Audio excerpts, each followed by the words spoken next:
All right, guys, welcome back to the channel. Welcome back to the stream. Welcome if you are new here. Thank you guys so much for joining me today and waiting patiently as always for the intro to finish up. I hope everybody is doing well on this Friday. It's August 1st, 2025.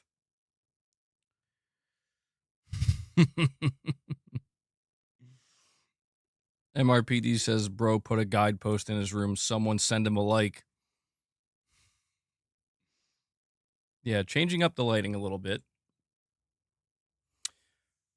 Irfan, what's going on, man? I'm doing well. I hope you're doing well. Also, it's the beacon. It's the beacon. Oh my God, do you guys see Leia right now? Her head's like just completely contorted. I don't know if you can tell.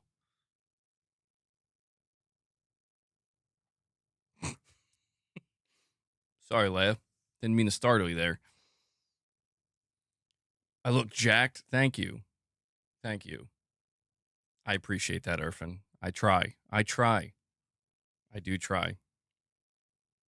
I got a Bloodborne lamp. Yeah, it's from my inside source, bro.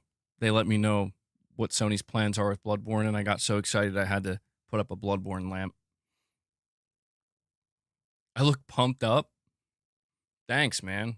Damn. Okay, and here comes boss. It's a little early, don't you think? But yes, welcome back to Press X Podcast, a mostly PlayStation podcast. And today it's certainly going to be PlayStation oriented. We have so far the biggest leak regarding the PlayStation 6, the PlayStation 6 handheld, and I would say more importantly, Sony's plans. Yes, we are covering what Moore's Law is Dead revealed in his latest leak. Come on, boss. And he revealed a lot. Okay, we're not doing it. It's too soon. It's too soon, boss. Come on. No, I don't plan on watching the video, Irfan, because it's quite a long video. It's 31 minutes. But I did take some notes, and I have a couple of articles that were already written on this, kind of condensing some of the more important points. But yeah, shout out to Moore's Law is Dead. He's the one who leaked this information, and we are getting the specifications, by the way. That's something else we're going to be talking about. Not just, we were talking about the release of the PS6, the release window. We're talking about the pricing. We're talking about the specifications. We're talking about the handheld and what's going on with that situation. And another leaker, AMD leaker, Kepler L2, actually chimed in. So we're going to talk about this because we are getting perhaps the most clarity that we've received thus far regarding the PlayStation 6. We've been talking, ad nauseum, right? We've been talking ad nauseum about what Sony's going to do, how they're going to handle it. Is this going to be an $800 console? What about the handheld? What's going on? What are the specs going to be? How much more powerful is this console actually going to be compared to the PS5 Pro?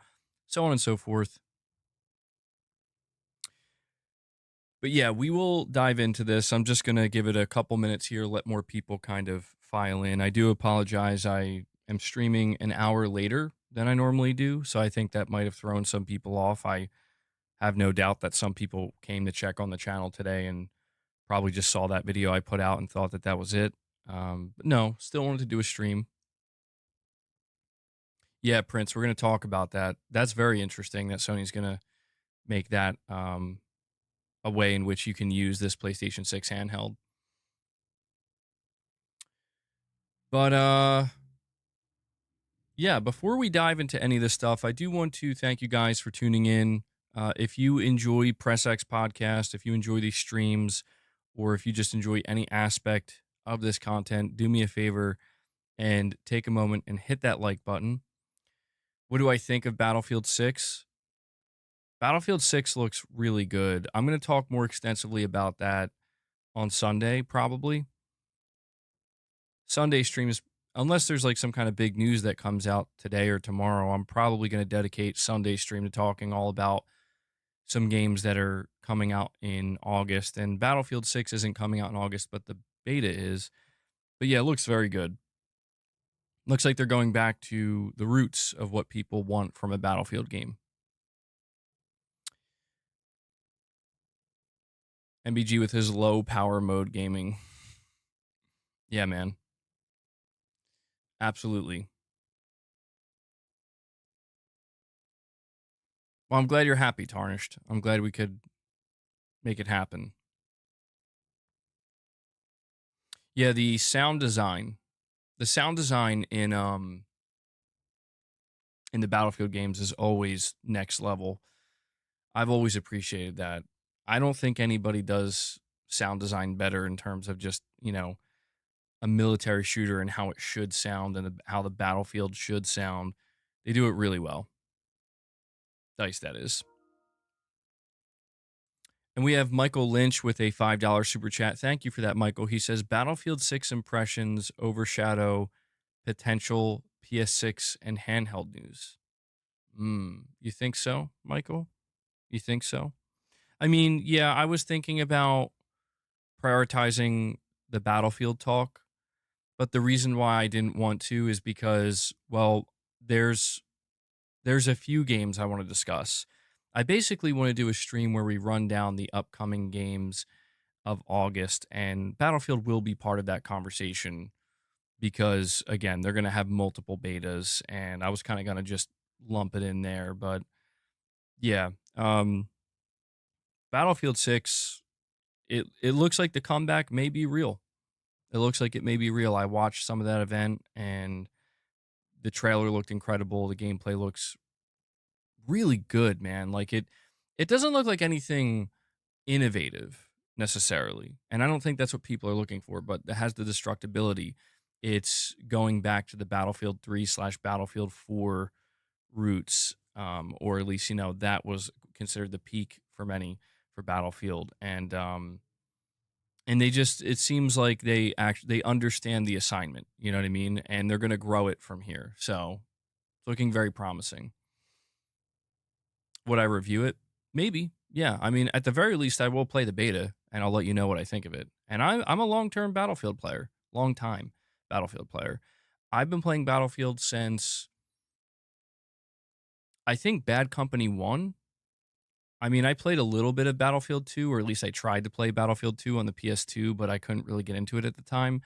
But Bad Company 1 is what really brought me on board, and ever since then, I played almost every Battlefield. But there are some Battlefield games where I've sunk hundreds, possibly over 1,000 hours into it. I think it's good news that there's a campaign. Yeah. It would have been concerning if there wasn't a campaign. I don't know that I have very high expectations for it. It does seem pretty cool.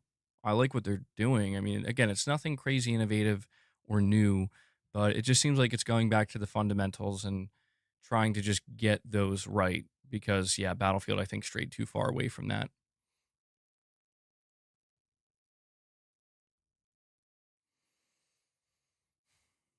You hope it can keep you entertained for months to come and you don't fall off of it like every Call of Duty game after 2 weeks. Yeah, it'll be interesting to see how they handle the post-launch content because people have been basically um, dogpiling Activision and Call of Duty for, just veering into the Fortnite-esque territory and, being over the top with it. So we will see. We will see. Yeah, we'll talk more Battlefield 6 on Sunday stream. I do want to go over this leak with you guys though. Um so we've gotten multiple leaks and rumors regarding the PlayStation 6, but this seems to be actual documentation that has leaked out. And you know, we got the code names of the PS6 and the PlayStation 6 handheld, but now we're learning a lot more.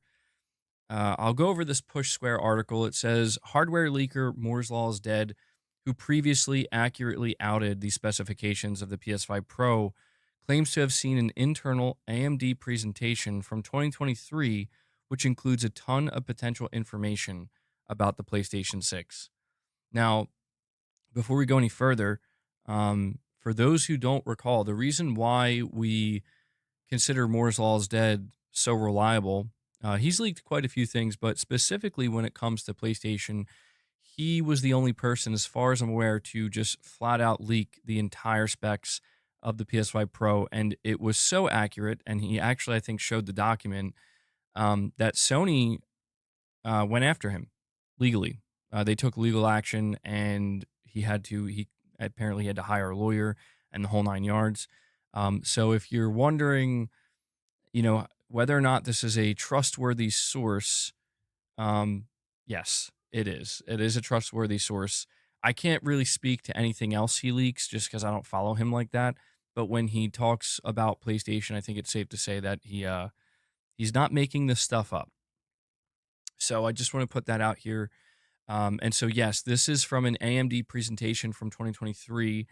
And it says here, he clarifies multiple times throughout the video that the specifications were accurate as of 2023 and may have been altered or changed since then. However, he notes after speaking to someone familiar with PlayStation hardware development that Sony rarely ever strays too far from the initial pitch. And what's important to understand is that 2023 would be about the time that Sony would start trying to lock in what they're going to do for next gen. Sony begins their next gen preparation as soon as a console launches. So back in November of 2020, when the PS5 launched, Sony was already thinking about what we're going to do next. But, 2023, or at least I would assume it would be the end of 2023. That's, about the halfway point of the generation or the release of the PS5 Pro. That's when they're really going to start to try to really nail things down and have that roadmap so that they can begin, their true work on next gen. So, even though this is from 2023, it's very likely that almost every aspect of this is unchanged, or if there are any changes that would occur, would be minimal. Continues by saying, assuming this information is accurate, then expect it to be largely representative of what the platform holder has cooking. There are a few pieces of information that are particularly pertinent here. Firstly, Sony is working hard to ensure the system will be affordable, and it's aiming for a price point much lower than the PS5 Pro. Of course, global economics and tariffs could potentially upend its efforts here, but it's clear the goal is to make a mass market product and not a $1,000 supercomputer. Now, there's one big thing that I want to add to this that I didn't really talk about in the video, but we do need to understand, and this is, I think when you look at the timing of this was a presentation of what Sony's going to be doing with the PlayStation 6 in 2023. This was right before Donald Trump became the president of the United States. And well, not like literally right before, but it was leading up to this. What I'm trying to say here is that it is plausible and it is possible when you consider two major factors here. And this is something that Moore's Law is Dead didn't talk about, but I think it's appropriate for us to talk about because we follow PlayStation as a whole much more closely. The two things he didn't bring up with the timing of this is that if this was the initial plan in 2023, this was number one, before Hiroki Totoki took over as the CEO of Sony, and before Hideaki Nishino was officially announced as the head of Sony Interactive Entertainment. And this was also before Trump took office and went crazy with the tariffs and basically caused, a lot of concern about, the economics surrounding these particular things like GPUs and CPUs and manufacturing and all that stuff. I'm just putting this out here because even though Moore's Law is Dead does claim that he talked to somebody familiar with Sony and familiar with the way Sony likes to do things and how it's rare that they ever deviate from their initial plan, it is worth noting that those two things I just mentioned are very significant, and it could very well be that Hiroki Totoki says we're doing something different. It could very well be that as soon as it became clear to Sony that a $600 PS6 is not possible, as soon as that became clear, um, the plans could change. This is just important to emphasize because we just, as much as I want to walk away from this being like, this is it, this is the be all end all leak, we know exactly what to expect now. There are multiple factors that occurred after this presentation that could very well have shifted things. But at the very least, what we can say is that about a year and a half ago, this is what Sony is planning for the PlayStation 6. So this is the best we can go off of for now. And there's nothing super crazy here, by the way. There's nothing in this plan that makes it seem like, oh my God, I can't believe Sony would do that. If anything, everything we're about to cover kind of makes complete sense. And that's another reason why I wouldn't be surprised if Sony's not deviating from this plan much at all. I just wanted to, preface that. So it says here, the second thing, it said that the system could enter manufacturing, as soon as mid 2027, which would likely put to a late 2027 or early 2028 release date. That's assuming everything goes to plan, of course. In addition to the PlayStation 6, the platform holder is also working on a handheld, which has been rumored for quite some time now. The most interesting detail about this is that it appears to be on the same development timeline as the PlayStation 6, so it's possible it could launch simultaneously alongside the next generation home console. Again, this is expected to hit a mass market price point, although it understandably will be less powerful than the PlayStation 6 itself. It has been speculated already that the PS5's new low power mode may be doubling as a target benchmark for the developers to hit on the portable, which is expected to comfortably outperform the Switch 2. So, those are all the headline details, but when it comes to the actual specifications, getting into the nitty gritty here. So, Project or codename Orion, that is the home PlayStation 6 console. The specifications for the home PlayStation 6 console are as follows: 8 Zen 6 or later CPU cores, 40 to 48 RDNA 5 compute units at 3 gigahertz. It's going to have a power draw of 160 watts, which is kind of crazy because that's lower than the PS5. 160-bit or 192-bit bus with GDDR7. Rasterization performance 3 times that of the PS5. Ray tracing is expected to be higher. A possible chiplet design. That's one of the only things we're not sure of, is if it's going to have a chiplet design. And it will be backwards compatible with the PS5 and PS4. No word on PS3, unfortunately. We have 2 super chats here. One from Michael Lynch. He says, I don't need a handheld to be super powerful like a console. It's just fun playing games on the go. Well, yeah, I did make a little bit of a mistake on the video that I made talking about this earlier, where I said the handheld was going to be zero point 0.5 times more powerful than the base PS5. I actually had that backwards. It's going to be, it's basically going to be seemingly half as powerful as the base PS5. And that's the thing. It doesn't seem like Sony is trying to go crazy. Like, it seems like Sony really may be going after Nintendo with this handheld. And we're going to get deeper into that, Michael. And I think that's how most people feel. I mean, when you look at the way people are engaged with these handhelds, you can get a very premium handheld that runs games amazingly well. The battery life is probably going to be garbage. And if the battery life, you know, even if it's not garbage, the pricing's probably going to be really, it's going to price almost everybody out. And you're going to see these things like, I don't know, I've seen people saying if the Xbox ROG Ally X is as expensive as it seems like it's going to be, it's probably going to struggle to even sell 500,000 units. And that's possible. Yeah, and that's where it's like, yeah, that's a big problem. Well, not necessarily a problem for Microsoft, but it would be a problem for Sony if they're trying to make a mass market device. That's the thing. It's basically what we're learning from the most important thing we're learning with this PS6 leak is that there's going to be a PS6, a PS6 handheld, and Sony wants both of them to be mass market devices. Maybe not shocking, but considering everything we've been hearing, this kind of goes against it. Everything we've been assuming. And we also have PlayStation Pete coming in saying, I spent 6K, walked 14 hours a day.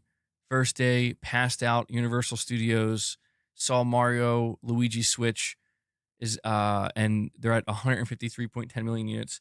Damn, bro. PlayStation Pete spent 6K to go on vacation to pass out from walking. Sorry, PlayStation Pete, I don't mean to laugh, but that's kind of crazy. Well, I hope you had a good time, though. You were talking all about this vacation you were going on, so I hope it was a good time. And is that the updated number? 153 million units for the Switch? Isn't there supposed to be a price increase for the Switch one? PlayStation Pete, thank you as always for the support, man. And we have Stephen Nearly saying, yeah, it's doing that thing again where it's giving me the at sign and then a different names. But he says, our understanding of affordable pricing is going to change. The standard of $500 is likely going to change to $700 in 2027 due to tariffs.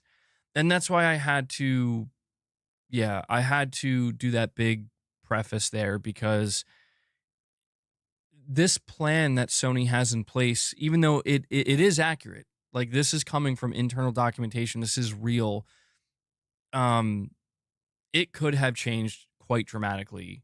It's rare that Sony does that. That's the thing.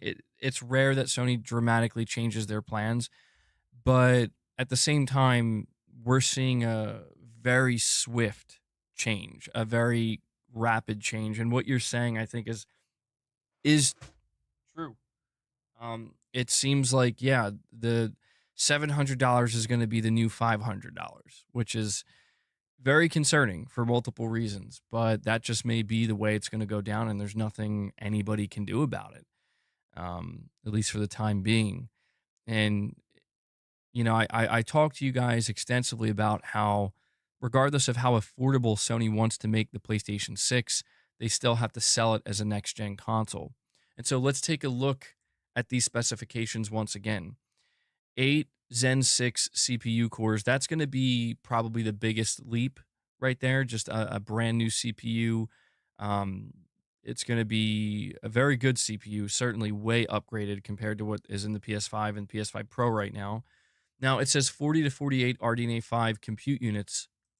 It's worth noting, Moore's Law is Dead did reiterate multiple times in the leak that even though that is less compute units than the base PS5, one RDNA 5 compute unit is like 65% faster than one RDNA 2 compute unit, which is currently in the PS5.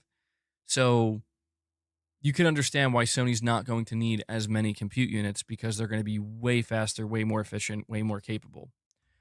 And that's on the GPU side of things. The compute units have to do with the GPU. It's also worth noting that none of this leak is factoring in AI upscaling or PSSR. That's important to highlight as well. We don't know how much heavy lifting Sony is expecting that to do. But God, I'm sorry, the screen's so bright. Sorry. People were very surprised by the power draw only being 160 watts. That seems very, very low. That is lower than the PS5, but it seems like that's what Sony's trying to strive for. They're striving for something that's low power and will essentially, cut costs ultimately. The 192-bit bus would also be smaller, especially if they go with the 160-bit bus. So even before factoring in things like price increases and tariffs and economics, the economic situation right now, Sony was already going for something that would be more um, affordable, right? Not going crazy, not trying to hit a high end premium console, something that's going to be ridiculously priced. The one thing that I saw some people are very unsure about is it says rasterization performance is going to be 3 times that of PS5. Basically, like overall 3 times more powerful than the PS5. A lot of people think that's really bullish. Based on the specifications alone, it seems highly unlikely that the PS5 is or PS6 is going to be 3 times more powerful, just flat out. Um, People are assuming that 3 times number, the 3 times rasterization, people are thinking that is with AI upscaling, that is with PSSR or FSR and all these other different upscalers kind of taking a lot of the workload, which would make sense. And Michael Lynch with another $5 chat. Thank you for that, buddy. He says, it's like women's Major League Soccer. One 15-year-old boy is equivalent to 3 or 4 female pro players. Michael Lynch just couldn't help himself, bro. He's just like, you know what? I'm just going to let the intrusive thought win here. But, Michael, I do appreciate the super chat, man. I guess that is one way we could view RDNA 5 compute units. Whatever helps you understand what we're talking about.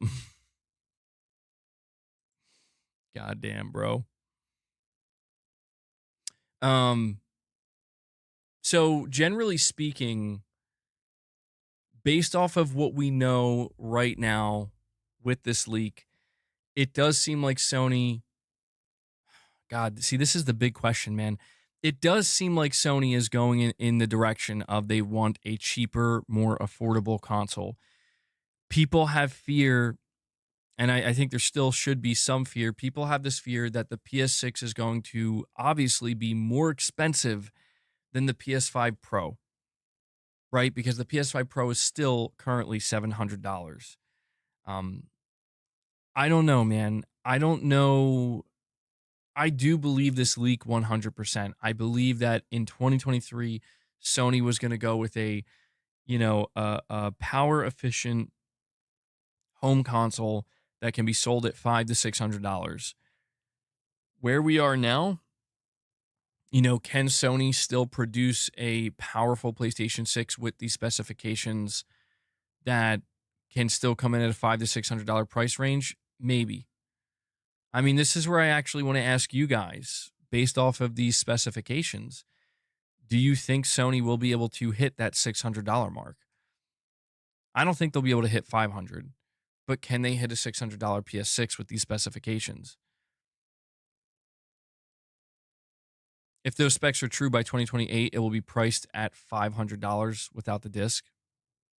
Well, that's the thing. Yeah. I mean, it seems like it would be more expensive today if they dropped this or even next year. It would be more expensive. But by the time it comes out, I don't know though. Like that's the thing. A lot of people seem to believe that, kind of like what the last super chat said. By 2027, like everything's going to be more expensive. Everything. And if Sony is barely even breaking even, or probably at first not even breaking even, but maybe even selling at a slight loss with these specs, I mean, I don't know. It's looking like it might be an uphill battle for them. You remember people were going overboard with the pricing of the 5 back then? That's true, but I would say the difference now is that like the thing is we are seeing prices go up now. It's not like speculation. It's not like, oh, this is probably what's going to happen. It's like it is happening now. And the assumption, and this is where the assumptive part comes in, the assumption is that it's going to stay like this for like the next 3 to 4 years or longer. And there's really no telling when like if we would actually go back, right? It's hard not to talk about this without taking into consideration the economic realities of 2025, August 1st, 2025. Yeah, the tariffs are beginning to hit. So, I mean, look, man, I'll tell you what, there's one major factor here that I can't help. I probably should have. God, man, I should have mentioned this in my video. I should have mentioned this in my video, and I'm really annoyed that I forgot to. We need to keep in mind that Sony, at their last earnings call, they basically warned their shareholders. They said, "Listen, we have stockpiled PS5s, but depending on what happens with the tariff situation, we are prepared to have to increase the price of the PS5. Sony does not want to do that. That's the last thing they want to do. But if it's that or eat the cost, they're going to raise the price of the PS5. I don't see how this leak couldn't ultimately be outdated if that happens. You get what I'm saying? Like, so in other words, in the next month or so, next 2 or 3 months, we could see Sony come out and be like, the base model PS5 price is going up to 550, maybe even 600, possibly, right? It's going up. The digital model is now going to be 500. The disc model is going to be 600, and the Pro is going to be like 750, maybe even 800. I know that sounds crazy, but Sony warned of this. They did warn their investors saying this might happen. And I don't see how this plan could not be completely upended and overturned if that's a reality we are looking at by the end of 2025. Like this idea that we're going to have an affordable PlayStation 6, I think that goes out the window. I do. I just don't see how that can happen. Because how could it be that the PS5 can go up in price by $50 or even $100 perhaps due to tariffs? And then they're going to be like, yeah, we're going to don't worry, the PS6 will be cheaper. I don't know. Perfect Image, you're saying you answered it? Oh, hold on. It's studio's crashing.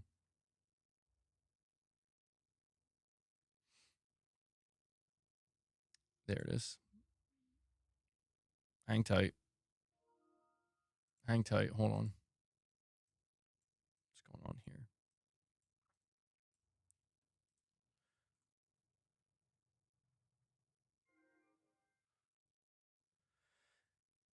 Perfect Image, you're saying AMD's new CPU is price efficient and going on low power consumption.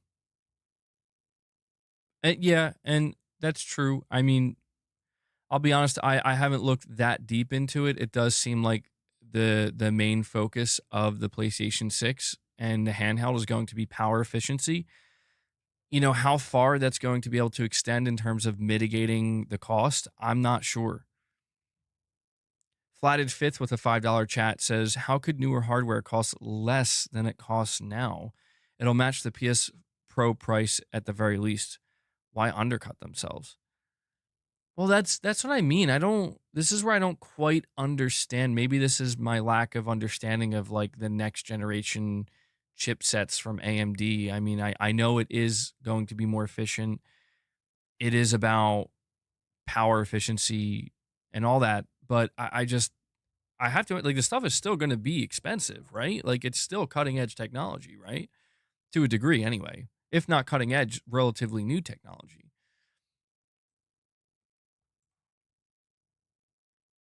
And Stephen Nearly with another $5 chat says, hard to convince cheaper prices on a new gen when the Series X is now over $700.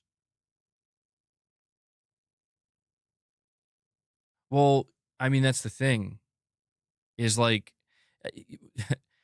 the PS5 or sorry, the PS6 and the next gen Xbox, which is codenamed Magnus or the APU anyway, they're both apparently going to be on 3 nanometer. And so it's like, is that expected to be cheaper? Like, is that what's going to bring the cost down? Tyler, thank you, bro. You're saying if AMD's next chipset goes up, then we can talk? You think tech is moving towards efficiency instead of raw power? I mean, yeah, that's the thing. If Sony, maybe Sony was prepared for this. Maybe this was something that they were already somewhat prepared for even in 2023, where it's like, we have to take the approach of power efficiency and and less power consumption in an effort to try to, reduce the cost.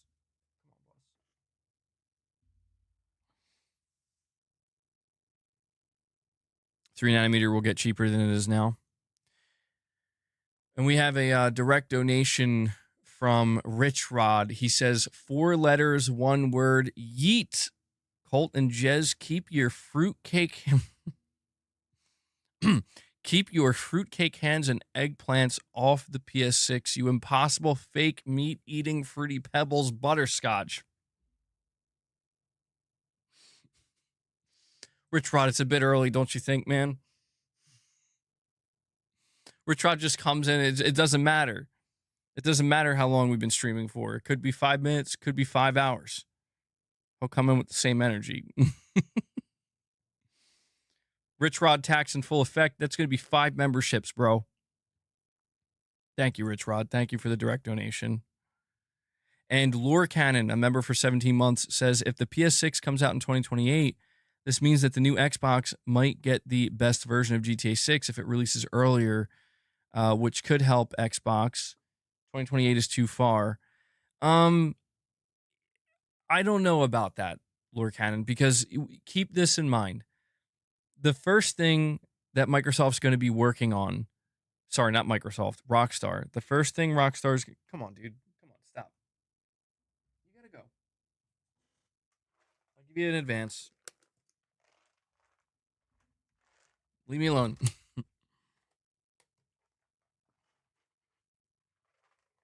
The first thing that Rockstar is going to be doing immediately after GTA 6 launches on the current gen consoles is beginning work on the PC version. And, we don't have a time frame for when the PC version of GTA 6 is going to launch, but we do know that it's probably going to be ready within the first 12 months. Let's just assume it's going to be within the first year. So in other words,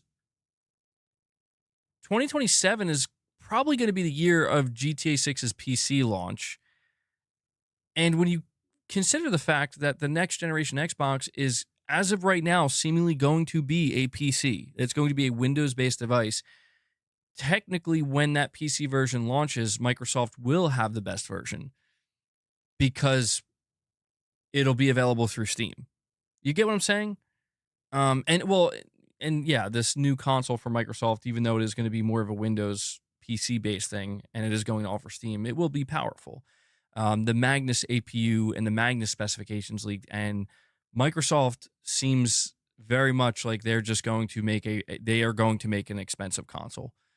They are not seemingly afraid of the price point. Like, they're not afraid of making a product that's not mass market.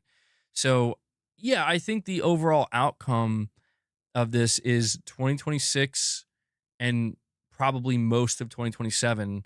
The PS5 Pro will have the best version of GTA 6. Then the PC version of GTA 6 will come out.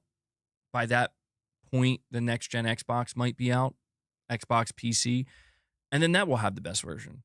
And then, we'll see. We'll have to see what happens from that point forward. But I mean, once the PC version launches, it's not really going to matter, because for as good as the PC version of GTA 6 running on Xbox Magnus, which is just what I'll call it for now, no matter how well that does, there are going to be PC players who have rigs that are upwards of $3,000 or $4,000 that are going to lap that. You know what I mean? It's going to outperform it. So once the PC version drops, the conversation of who has the best version is no longer really relevant in the console space, anyway. And we have RichRod with another direct donation. Unfortunately, that's going to be another 5 membership tax. We're 10 memberships in debt, guys. RichRod's 10 memberships in debt. You guys are going to have to help him out. It says, Cole and Jez, so sweet that when they stand next to Caitlyn Jenner, he looks like Bruce Jenner again. They so sweet. Skittles taste the rainbow. Boss! It's just timing. Boss, don't jump on me like that for like the eighth time when I'm reading a crazed RichRod chat. I mean, dude, yeah, boy.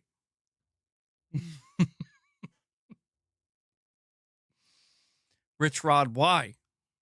Why are you so chaotic?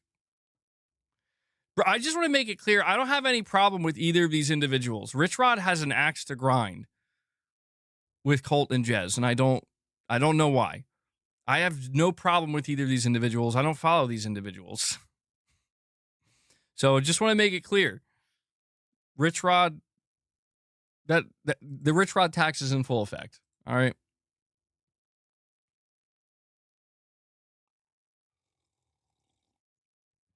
Wait, 0 point. What are you talking about?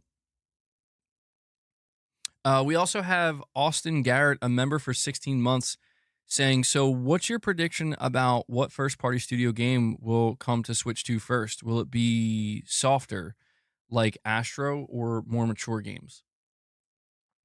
I don't know. I mean, if I'm operating under the assumption that Sony, well, to be fair, it's not an assumption. They did state in that job listing Switch 2. Assuming it's something beyond live service, I mean, I don't know. Astrobot, that's a tough one. That's a really tough one because on one hand, you're gonna get good sales, bro. Like you're speaking right to the Nintendo audience with that one. On the other hand, I I feel like, it's such a celebration of PlayStation hardware and the PlayStation ecosystem. It could feel kind of blasphemous, you know? Like it could kind of feel like, whoa, not Astrobot. But yeah, I don't know. Like I could see something like Horizon Zero Dawn. I think so if I had to give my best guess on like Sony's going to bring another game to Switch, it's a first party game, it's not live service. That's the key word. It's not live service. My first guess would be Horizon Zero Dawn. I could see that, speaking to the Zelda crowd. Um I'm assuming that could run on the Switch too. I mean, we're talking about like a PS4 game at that point. So yeah, that I think that'd be my guess. Probably Horizon Zero Dawn, which I guess is kind of an in between. It's not like as mature as something like The Last of Us, but it's not on the lighter side like Astro either. Chinese proverb says young cat is controlled by master, older cat now controls master. Boss one ups you. Shadowlink speaking in ancient Chinese proverbs. Well, when it comes to the home PlayStation 6 console, it seems like Sony is going for efficiency. They're going for affordability based on this leak. Could that have changed? Yes. Is it likely it changed? I'm not sure. I don't know what the likelihood of it changing is. I will say this, and I'll just add this to the conversation. If I had to place a bet on whether or not this plan has changed or stayed the same, I would bet that it stayed the same. The only thing that I think would change is the pricing. But generally speaking, the overall plan of we want a power efficient, relatively affordable console. I mean, that's the thing. If the price changes, technically, I guess the plan changes. But I guess what I'm trying to say is that Sony's philosophy, and that's the main thing I'm trying to focus on here. The philosophy behind the PlayStation 6 and this leak and these documents is it shows that if you were wondering if anybody was wondering, is Sony going, you know, are they going for the mass market again with the PS6, or are they just going to kind of accept that, the console is going to be very expensive and they're going to get way less sales? Sony seems to, at least based off of this plan, they're still like, they have every intention of selling just as many PS6s as they did PS4 and PS5s. Again, did that plan change? We don't know for sure, but I'm going to say it's unlikely. The idea that Sony wouldn't want to sell another 100 million PlayStation units, I mean, it doesn't make any sense.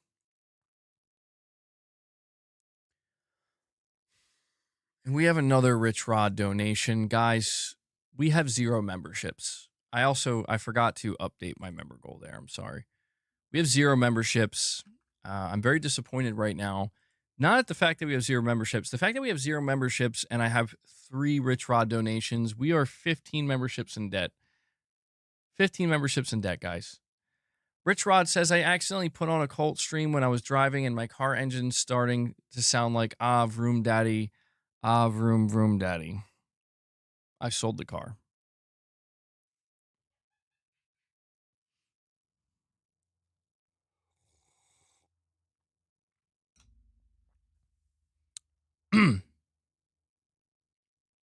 Well, that's it. That's the peak of the stream. It's only downhill from here.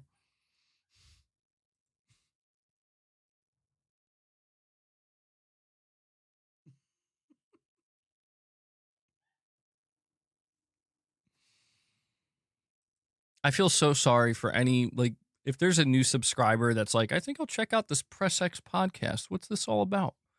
What's this Press X podcast all about? I'm sorry. I would say it's not normally like this, but it is. So, RichRod.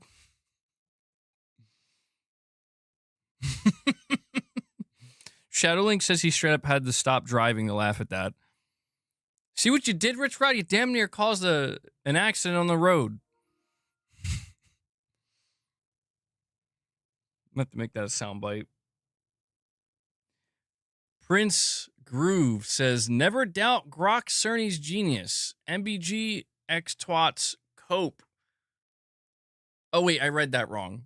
You're not telling me to cope. You said never doubt Grok Cerny's genius, MBG. X Twats cope. Yeah, man. Mark Cerny knows exactly what he's doing. Struggle boxing, I'm sorry to hear that, man. I'm sorry to hear that. Hey, it says it's 69 degrees Fahrenheit outside. I hate today. All right, so PS6, last thing before we move on to talking about the handheld. I think the handheld's actually more interesting. Yeah, we had a good run, bro. Last question I'm going to ask before we move on. Price point. How much is the PS6 home console going to be? What are you thinking? What are you thinking?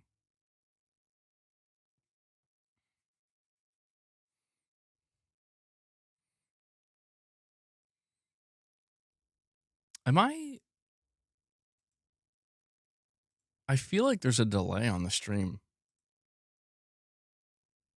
Tarnish, you're saying 500 diskless, 600 disk drive? Lost Isley, 600. The PS 600. Novizer says 500. Struggle Boxing says 600.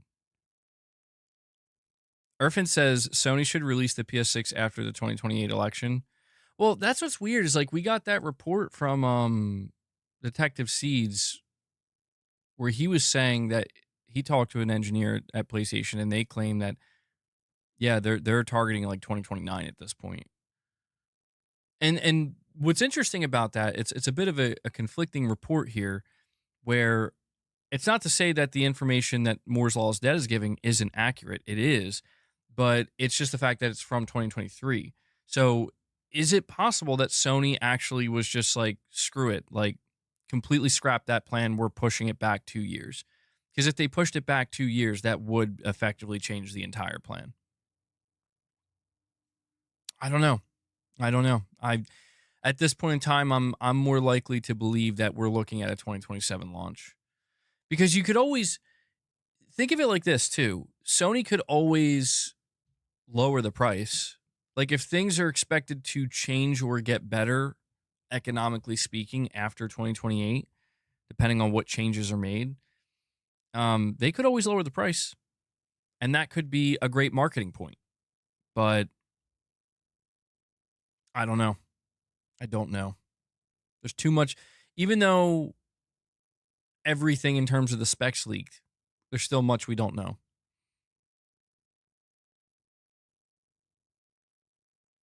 New CPU and GPU from AMD was 2023. Wait, Hanzo, why am I thanking you later?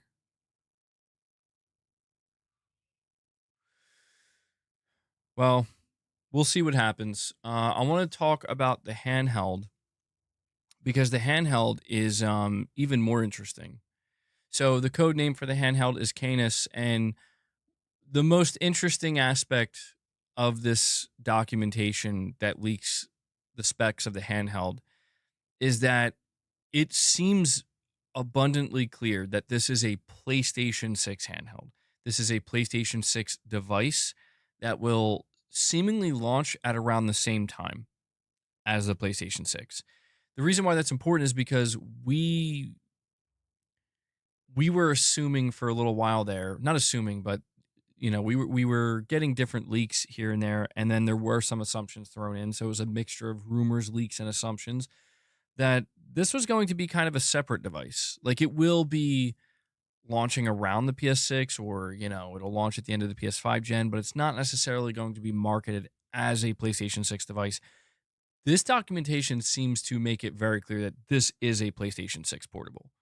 That is what this is supposed to be, which is weird because it is less powerful than the base PS5. So there's one major question. There is one major question that we're left with, but I'll ask that question after we go over the specs. So the specifications of the PlayStation 6 handheld are 4 Zen 6 C cores. It says anywhere between 12 and 20 RDNA 5 compute units. It's worth noting that known leaker Kepler L2 just came out today and confirmed it's official from Kepler L2. He said that Sony has settled on 16 compute units, 16 RDNA 5 compute units for the PlayStation 6 handheld. It's going to have a power draw of 15 watts, a 128-bit bus with LPDDR5X. I don't even know what that is. Rasterization performance will be half that of the PS5, but ray tracing is expected to be higher. So it won't be as powerful as a PS5. It's going to sit somewhere between a Series S and a PS5. Backwards compatibility with PS5 and PS4. Micro SD slot and M.2 SSD slot. Haptic feedback. Dual microphones. A touch screen. And a USB-C port for video out. So in other words, you will be able to connect this to your TV and play it that way. So yeah, man, this is I don't know. The big question here, and Moore's Law is Dead was not able to answer this question because it didn't state it in the documentation. But this handheld PlayStation 6, is Sony going to require every PlayStation 6 game to run on it? Because what's interesting to me is the fact that they're bringing it out seemingly at around the same time as the PlayStation 6, and it will be marketed as a PlayStation 6 device. Here's my theory, or my best guess, right?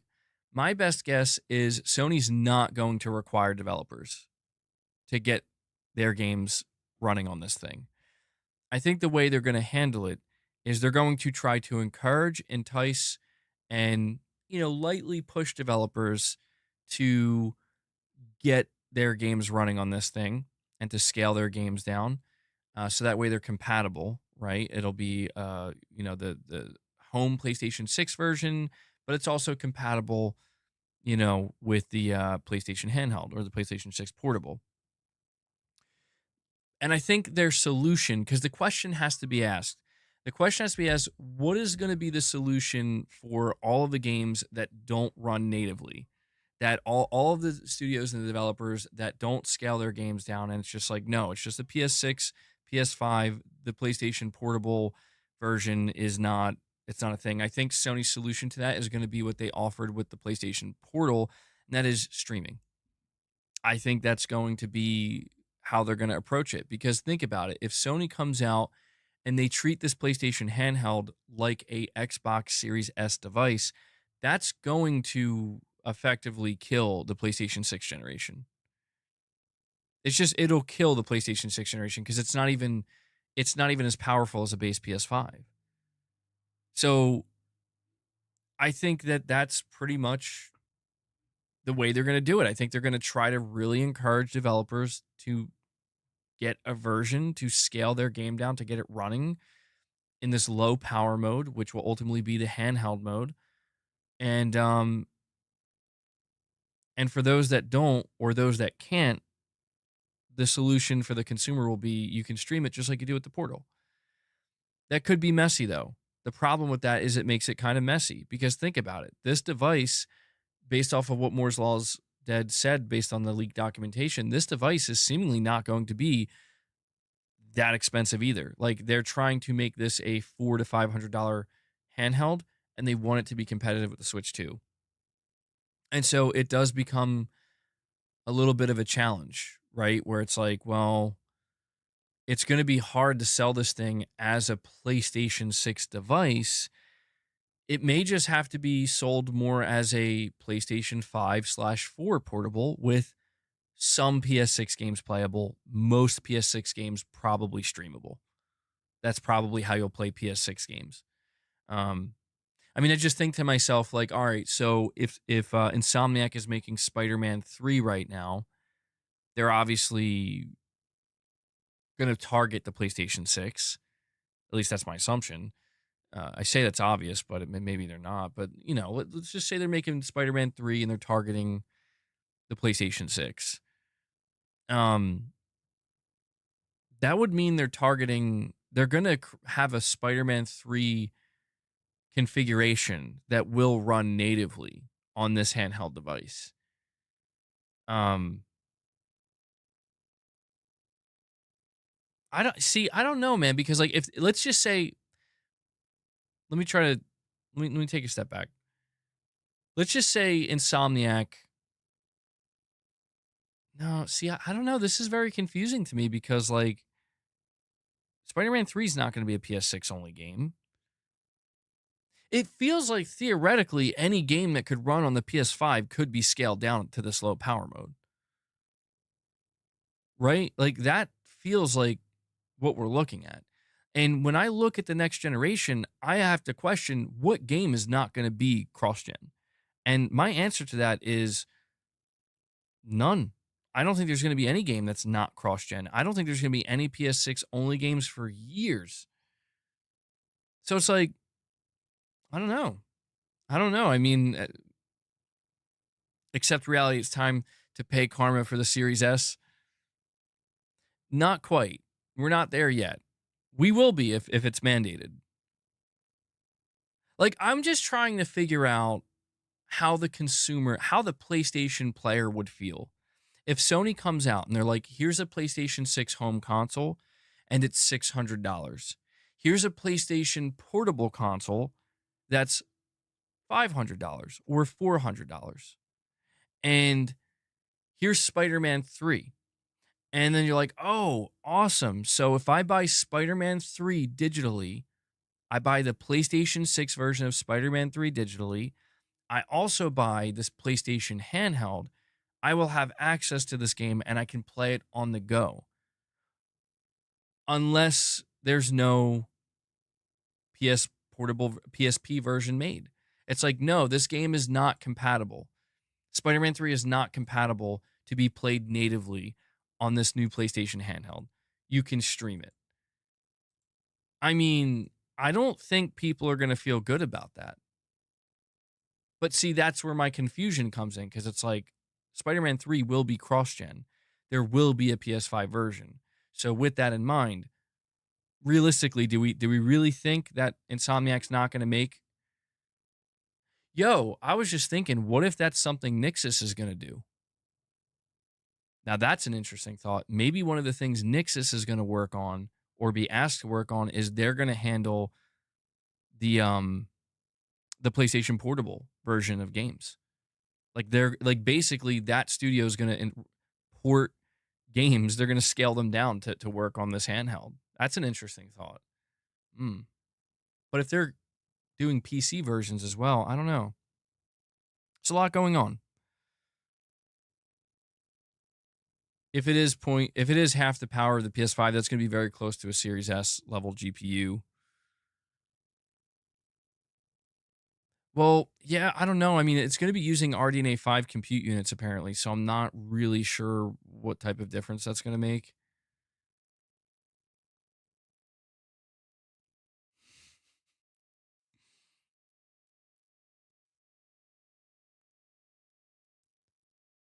The handheld has to play games natively. Why would you hook it up to your TV if it's streamed from your PS6?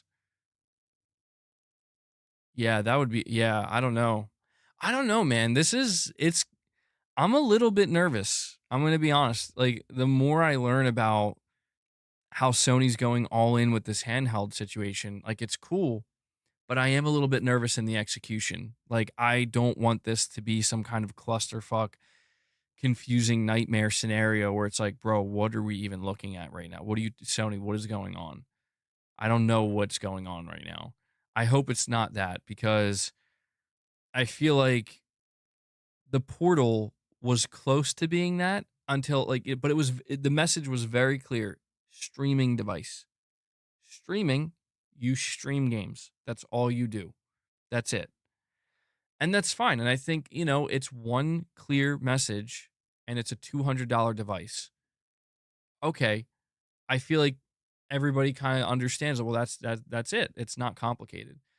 I feel like if it really comes down to how Sony chooses to handle this from a development standpoint because let's look at it from the alternative perspective. Let's say Sony does mandate that every game that comes out going forward after the launch of the PlayStation 6, every game developed for the PlayStation 6 has to work on this handheld. That would be requiring every game to work on the PS5. In other words, Sony would go out of their way to make sure that there is no true PS6 version of a game. And I don't know that that would work out well because I think people would I think at least a lot of PlayStation players would freak out over that. And I think that would get I just don't think that that would go down well. It would create assurance. So if you bought the PlayStation handheld, you don't have to worry. You're like every game's going to be playable. But I think developers would be pissed off at that. That's the biggest thing. Put the consumer aside. I don't think developers would be okay with that, dude. I don't think developers are going to be okay with finally we can move on from the Series S and then somebody's like, "Well, actually, I don't think that would be good, man." Um so I'm not sure. I'm not exactly sure what Sony's plan is here. I have to assume they've thought it through. I have to assume that they do have some kind of plan. Maybe I am overthinking it. Uh, it's just my whole thing is based off of these leaked documents and what we're hearing. It does seem like Sony wants this handheld to do well. That's what's interesting to me. They want this handheld to do well. They want it to be a viable competitor and they want it to seemingly be a mass market device. And if that's the case, I don't know how they're going to be able to achieve mass market appeal by also having like a kind of laissez-faire attitude towards it where it's like make games natively for it if you want. Maybe Sony is just hoping that the prospect of another PlayStation native handheld since the PlayStation Vita, maybe Sony's just hoping that it will sell so well that developers will jump at the opportunity to get their game running on this thing. I mean, let's face it, look at the enthusiasm that developers have making their games run on the Steam Deck. And yeah, this is where I'm like, of course Insomniac will do that because they did it for the Steam Deck. They're like, our game is Steam Deck verified, so of course they'll do it for their own PlayStation Portable. We have RichRod with another $2 direct donation. My lord, Guys, we're drowning in membership debt now. This is 20 memberships in debt. You ever run down the steps and each step you Have you ever run down the steps and each step you fart? That's how it is watching a cult stream, except he sharts at the end and makes out with Jez as he finishes.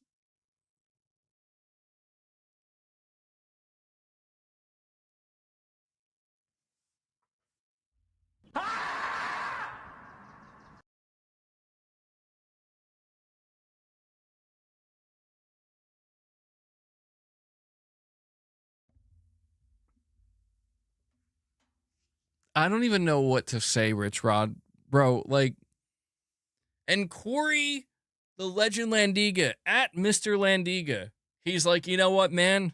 MBG, I heard you were 20 memberships in debt thanks to RichRod. Here we go. Let's start chipping away. He drops 5 memberships on you guys. Don't call him a hero. I'm no hero. Never was.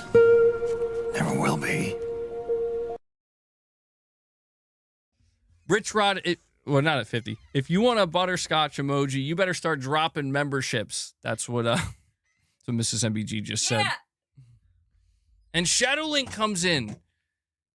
Shadowlink comes in and drops 10 more membership gifts on you guys.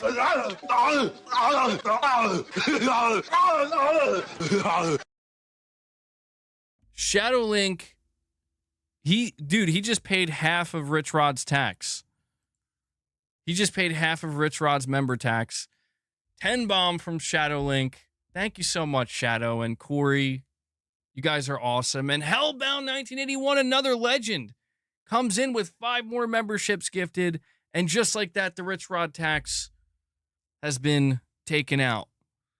Full-blown member train. We're now at 20 members, guys. 5 more gets us to the first goal. I do have the goal set at 50 for some reason. I don't remember why I did that, but we are at 20. 5 more brings us to 25, and we can give these cats some treats. I gave Boss a little bit of treats earlier, so he'd leave me the hell alone. But Hellbound, thank you so much, man. Let's see. Here we go. Simply put, it's the most powerful console we've ever built. Okay, we're good on that. Thank you guys so much for the member gifts and the member train. RichRod, thank you for your cursed direct donations. I can only assume he's going to keep going because he's clearly having a good old time today. He's having a good old time. But yeah, 20 members down.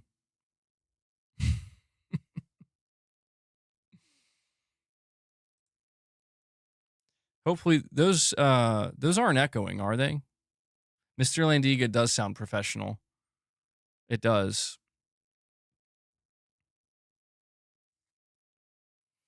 MVP Moss says, how do you gift memberships? If you click the dollar icon at the bottom of the chat, I don't know where you're watching, like if you're watching on your desktop or your phone, or if you're on iPhone, but if you click the dollar icon at the bottom of the chat, it should give you the option to gift memberships.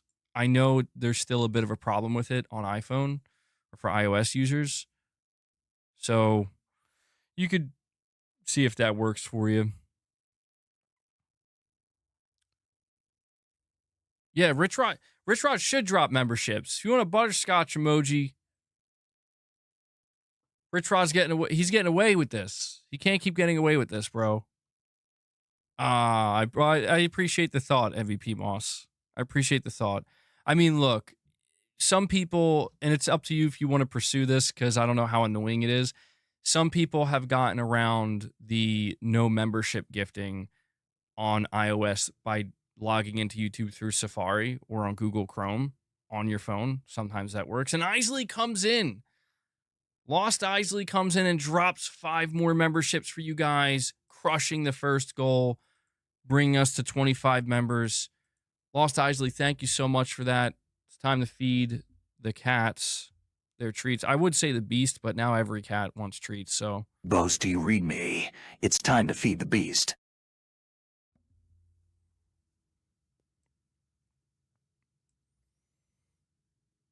Really, boss? Just zero reaction? Hold on.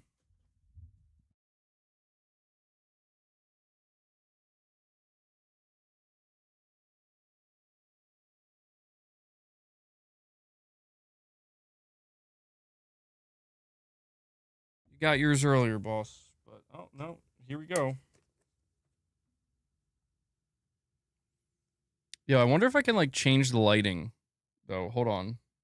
Let me see.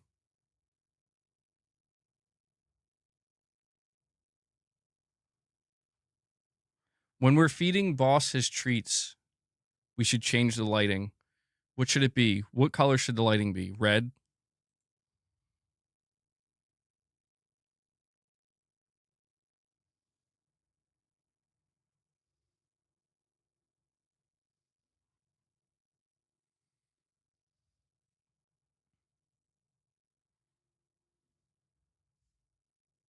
Hang tight, boss.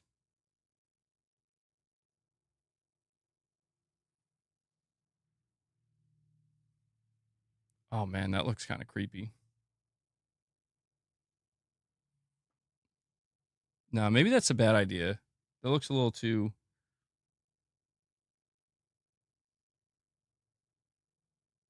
Oh, my God. Do the party mode? Oh, wait, yeah, hold on. There might be a party mode. Oh, God, it's giving me a seizure warning, so heads up.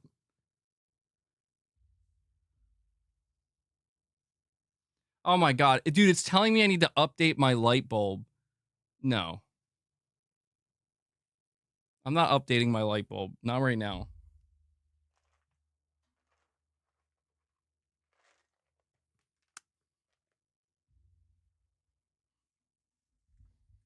Damn smart light bulbs. This lighting looks kind of cool.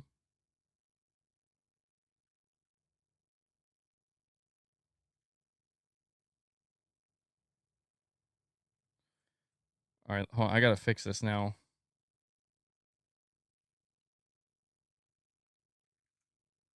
I guess we could just keep it like that for now. Connect to your light bulb. All right. Where were we? What were we talking about?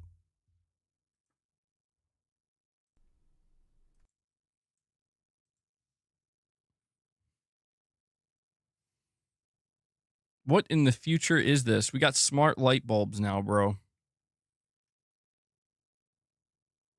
It's an ugly green. Oh, hold on. Let's see. We can...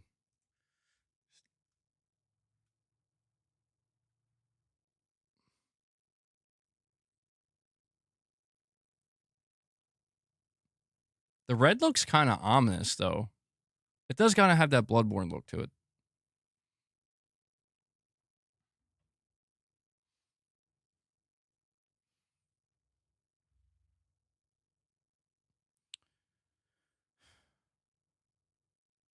You hate the red? We go back to the warm lighting. Bloodborne? You think blue is the best? Oh. Oh man, it's a bit much. Too blue. Pink? I mean, the blue looks kind of cool, but I feel like I don't know, I feel like it's too much. It's too much blue. I'll turn off the other light. Dude, if I turn off the other light, I mean, it's way too much blue. So like this is what it would look like with the light turned off. You like that? There's no way you guys like this look. Come on, Lan.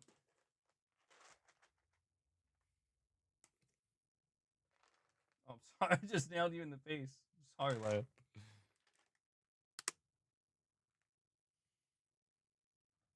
Irfan likes it. We got a bunch of Sony pony PlayStation fanboys in here. They want the pure blue lighting. They went the pure blue. I'll keep it for a little bit. I'm definitely not going to keep it like this the whole time. Do you think it looks good like this? Wow. All right, well. Looks futuristic. No, Mrs. MBG, we're not making that a thing. We can't. We can't make that a thing.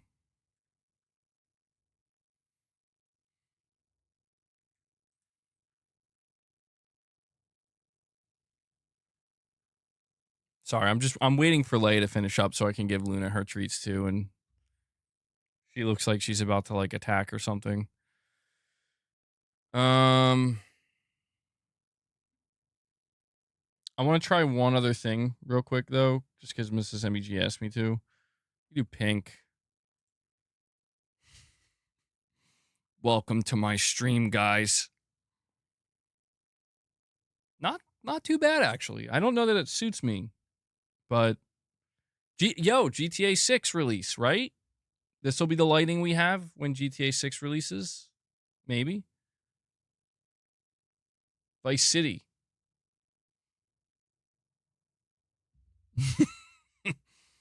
Now we're in the strip club.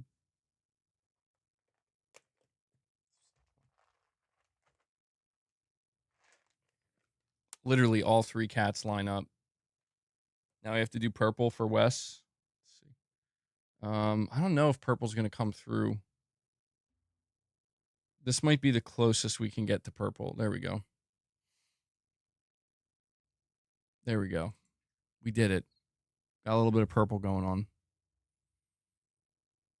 Wes is like, man, purple looks nice.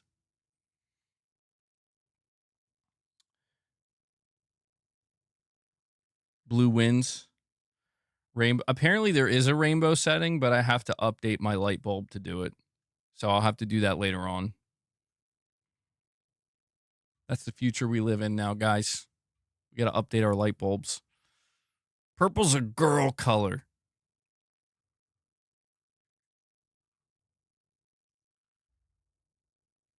How about some Xbox green? Is this what you want? This is what they want, isn't it? Xbox wins. It's over. It's over.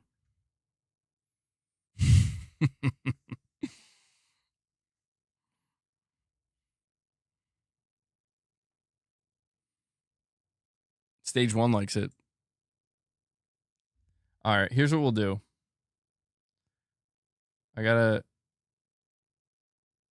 We'll put it to blue, and then we'll balance it out a little bit. All right? So we don't have it completely oversaturated. Green is scary.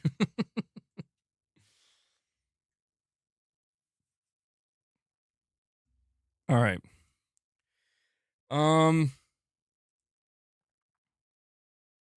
Am I converting? Yes. I'm converting to Xbox. Now that Xbox has brought their games to PlayStation, my job here is done. Mission accomplished. It's time to go back home. And MVP Moss comes in. He did it. He found a way. This man went out of his way to find a way to gift 5 memberships for you guys. And he comes in and drops 5. And then Silent Spartan out of nowhere. Silent Spartan coming from the sky again, dropping a 50 bomb. MVP Moss is like, man, that timing, though. Incredible. Dude, Silent Spartan will not stop. He will not stop. He is the membership monster. He's got Corey screaming in the chat for Sparta. Holy shit.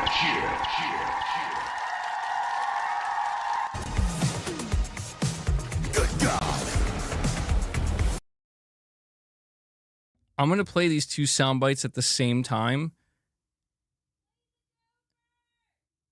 Oh, hold on. I'm going to play these 2 sound bites at the same time because I'm curious what they sound like together.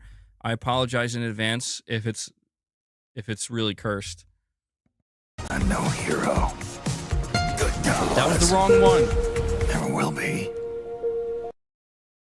That was the wrong one. Hold on. Why did that not work? But now, hero. Never will be. I'm sorry. It just won't. I don't know why it keeps playing the old Snake. Like, I don't know why old Snake just keeps showing up when I'm trying to play. I'm trying to play these two specifically.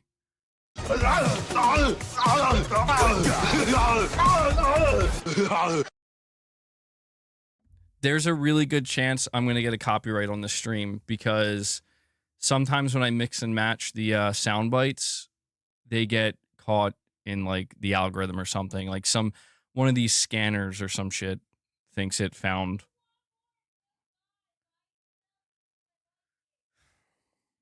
All right, Mrs. MBG is yelling from the other room. She wants me to do one more, good God.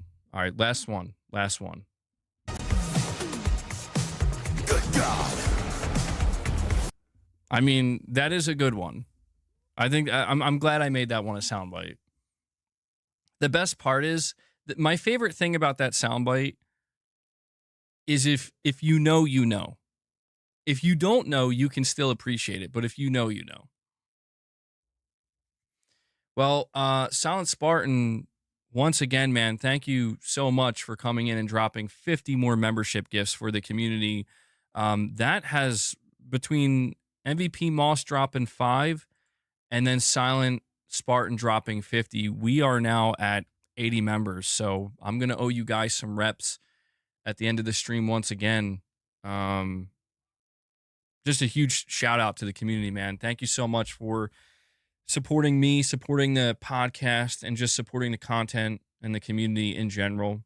I'm only able to do this because you guys make it possible, and I'm very, very thankful for that. So good stuff, guys. Amazing stuff. I probably should get back on track here, though, and talk more about this leak. I definitely got a little sidetracked there. It was a good one. It was a good sidetrack. Good side quest. Yeah, I should probably bring that back, Ray. I had that as a soundbite for. Well, you know what? Oh, Corey, you missed it. All right, I got to bring this up for Corey. I didn't know. I thought you knew, bro. Knowing how much Corey loves Boss, I never did show him this picture. Where is it? Hold on.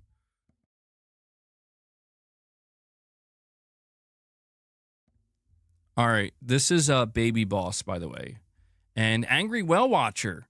Before I bring that picture up, Angry Whale Watcher comes in and drops another member gift, keeping the train going. Well, you know what? Here, I'll do this too. We cap it out at 100. That's usually that's the furthest we'll go. So we'll add that. We'll see if we can get to that 100 before the stream ends today. Corey wasn't here for the stream where I showed a baby picture of Boss.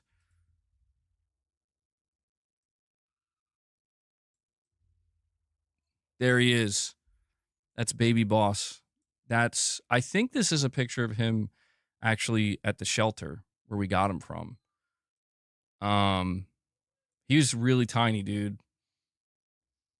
Man, he was so cute. He's such a cute little kitten. Now he's a monster. And I'll show you this one too. Hold on. This was when we. Oh my God, why is it so big? Hold on. I have to.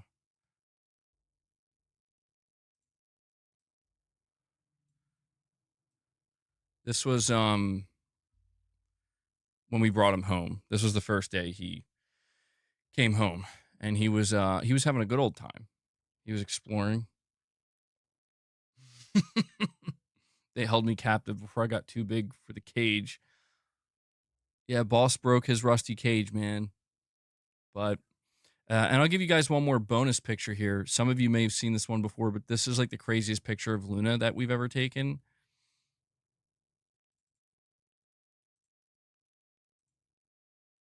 Yeah, that's just a picture of Luna on her cat tower, signaling with her leg. I don't know what's going on there.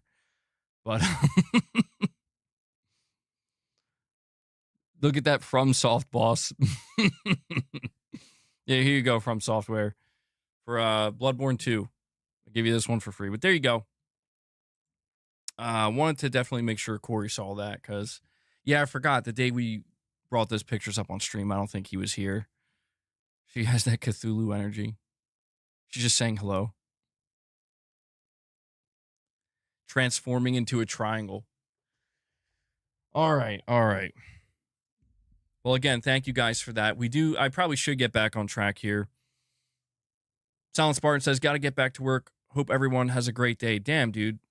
Yeah, thank you so much. I hope you're able to catch the remainder of the stream later on. Bro comes in here literally on his, like, I guess, lunch break and is like, here you go. Spreading the love with memberships. Thank you so much, Silent Spartan. I'm trying to remember where I left off, though, with this leak. And why is the screen so damn bright?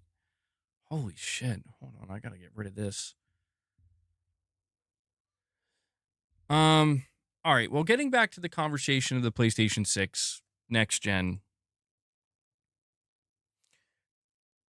I want to ask you guys, because this was the follow-up question, getting back to it. So we were talking about the handheld, and we were talking about whether Sony's going to mandate developers to make their games playable on the PlayStation handheld, or if it's going to be optional.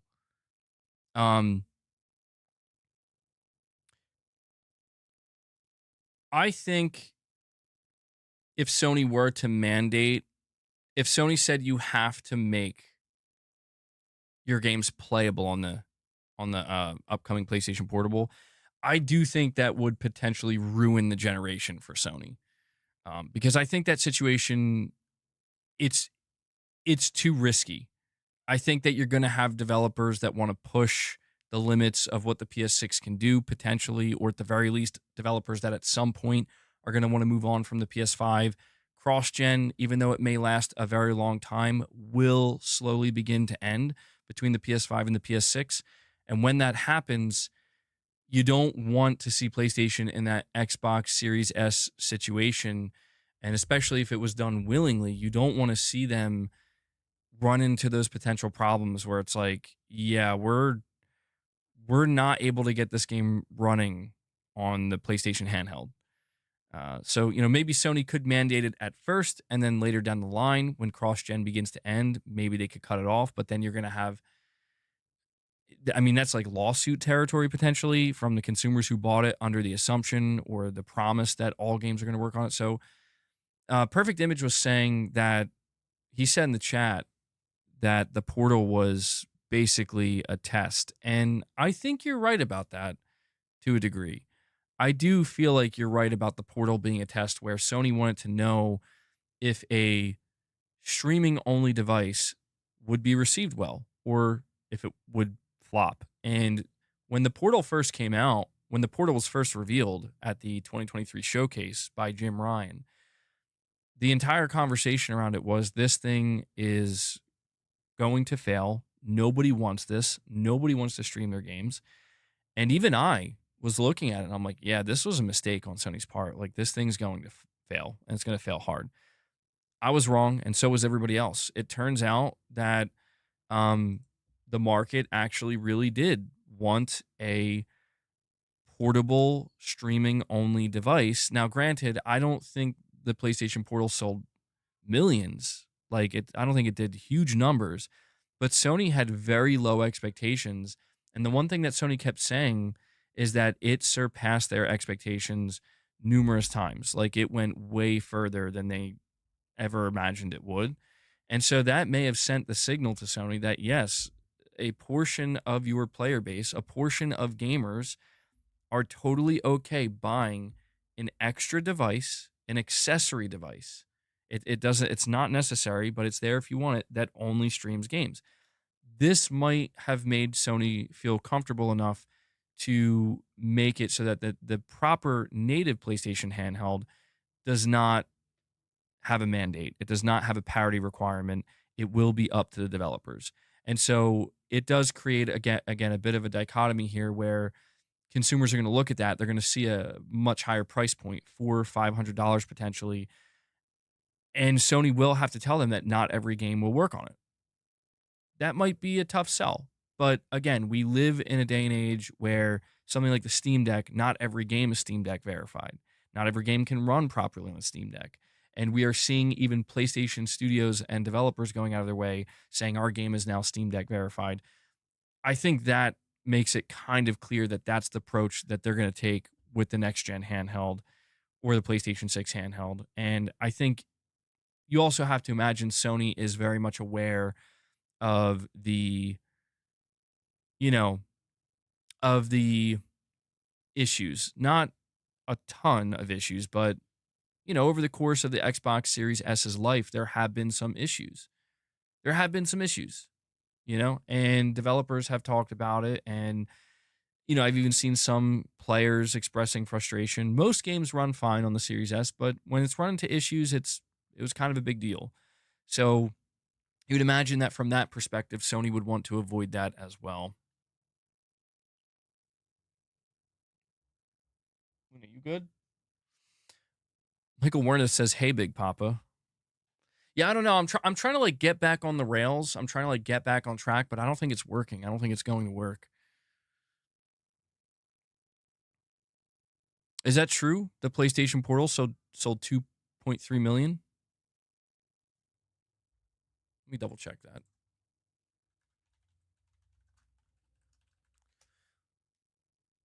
Roughly 2 million units.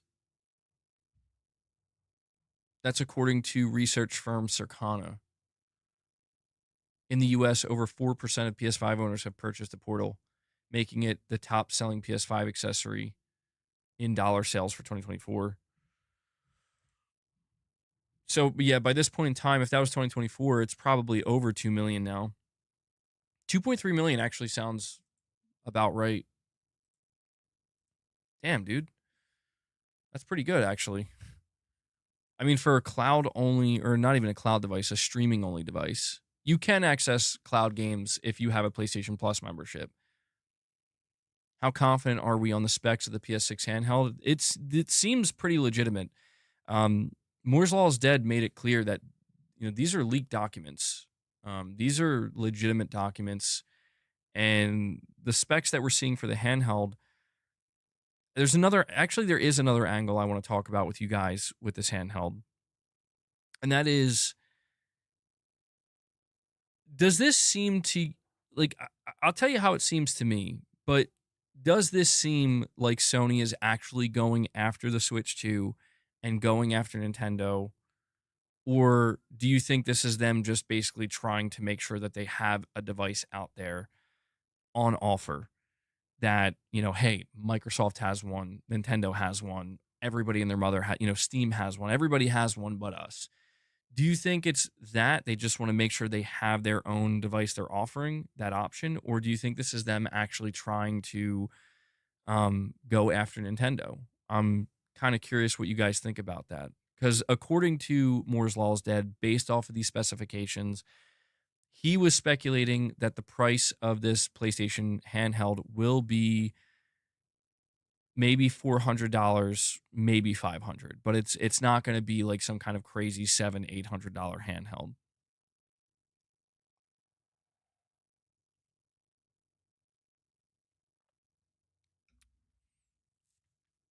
Have the handheld market cheap entry point and get some footing back in Japan versus Nintendo, you think? Perfect Image says yes, but not asking devs to make the game for the handheld. It's all a block. 200 million console gamers. They're all trying to get what they can of it. And Nintendo doesn't have that market yet. They had it. Switch 2 dies once the PS6 Lite drops? You think? Nintendo has the market. So my read on this, based off of this leak and what we know so far of this handheld, I don't think this is Sony actively going after, I don't think this is Sony actively going after Nintendo. The reason I think that is because, well, like we established, it seems unlikely that they're going to um, mandate developers make games compatible with it. So the mandate seems like it's not going to happen. And even though the price point I think will be competitive, if they can drop it at $400 or $500, that could be a genuinely competitive price point against the Switch 2. I think it's the fact that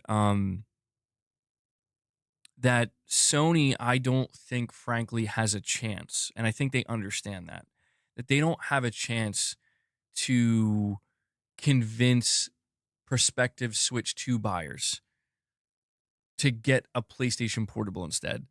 And the main reason for this is, well, because let's face it, the Switch 2 has the momentum. The Switch had the momentum. Now it's transferred over to the Switch 2.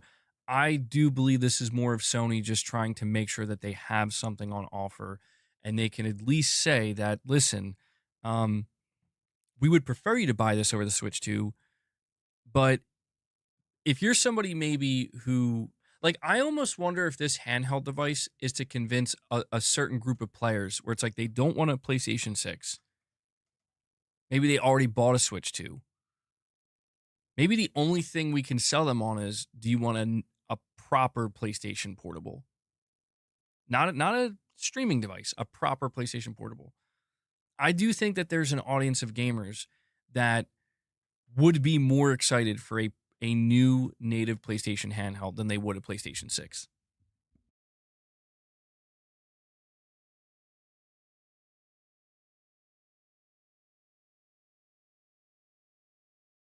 Exactly. Yeah. I mean, you've seen quite a few people basically asking for a PlayStation Vita 2. Um, I mean, Sony has a whole audience of PlayStation Vita players that, you know, they unfortunately abandoned, but this may be them being like, well, hey, we have something now. It's not going to be exactly what the Vita was.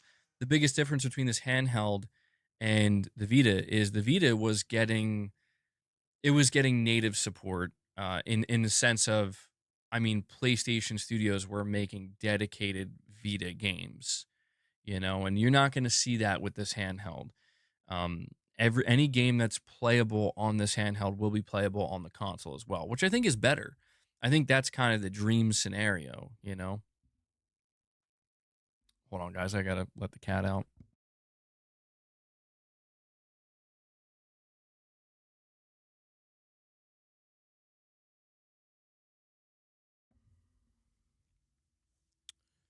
$500 for tax just doesn't seem worth it for the Switch 2. Well, I mean, I do want to give you guys um, that update on the Switch 2. So I think we actually have official sales data. We are looking at, where's it at? So it says Nintendo's quarterly financials just delivered an update on Nintendo Switch 2 sales. According to Nintendo, the hardware has now exceeded a sell-through of 6 million units in the 7 weeks after launch. By the end of the quarter that ended in June, the Nintendo Switch 2 had sold 5.82 million units. Software sales for the platform have reached 8.67 million units in total. So, I mean, yeah, dude, I don't think Sony's looking at their own handheld and thinking, "We're going to do that. We're going to do that." And Corey, the legend Landiga, comes in and drops another 20 bomb on you guys. Corey isn't done today. He's doing more lifting for the community, and he actually takes us over the 100 member mark. There's a reason why he's called the legend. Corey, thank you so much, man.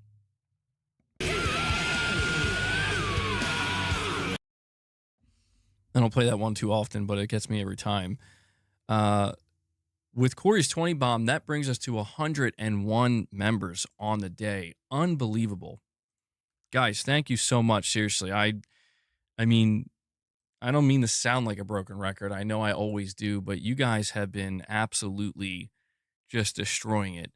Um, the past couple months especially the past couple weeks with membership gifting and keeping that going. And we will have members content coming. Okay, Mrs. MBG is once again requesting the Good God soundbite. Good God!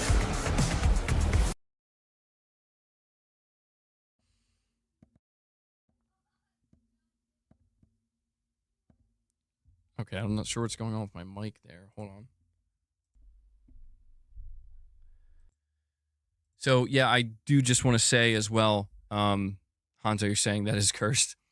If you got a membership gift, make sure you go check out some of the members only content. We do members lounges, we do members gameplay. My goal is to have hopefully significantly more members lounge content and members gameplay this month. At the very least, I can promise we will certainly be doing some Metal Gear Solid gameplay, but hopefully some other games before that as well. So thank you guys. If the PS6 handheld sells what the Switch just did, then it would be considered very successful. Oh, dude, Sony would shit themselves. I'll be honest. Listen, I don't know what Sony's expectations are with a new handheld. But if their new handheld did even 1/4 of what the Switch 2 just did, I think Sony would be over the moon. I think Sony understands that. I don't know that it's the portability factor. That's a part of what's selling a Switch 2, but the Switch 2 has this unique allure to it that I don't think any other handheld device has. I mean, for as much hype as there has been around the Steam Deck has only sold like 5 million units. The Switch 2 did that in like 4 or 5 weeks. You look at any other handheld device that's out there, even for as good as the PlayStation Portal's doing, it cannot touch the Nintendo Switch. So I just think that Sony is they have the mindset that if they just give a decent marketing push for a dedicated handheld device, not dedicated, a native handheld device, that, I mean, think about it. They could kind of lean into the marketing of our first dedicated handheld since the PlayStation Vita.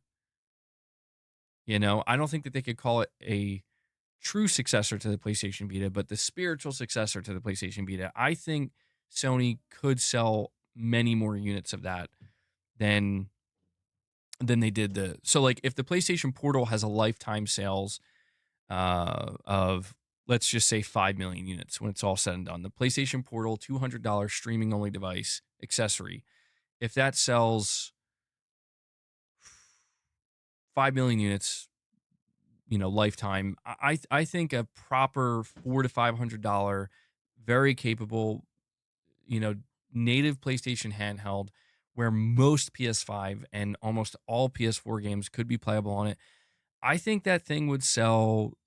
I think it could go beyond 20 million. Truth be told, I do. I mean, if you think about it, the PlayStation Vita, that was considered a failure. And that sold over like 30 million units. And that was with Sony not doing anything for it. Like basically, Sony had a couple of launch exclusives. They stopped making exclusives for it. And then by that point, it's basically the position that PlayStation VR 2 is in right now, where it's completely at the mercy of third-party devs making bespoke PS Vita versions.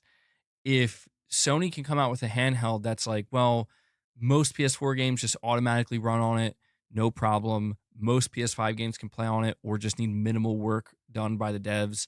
And some PS6 games might even be playable on it, or cross-gen PS6 games.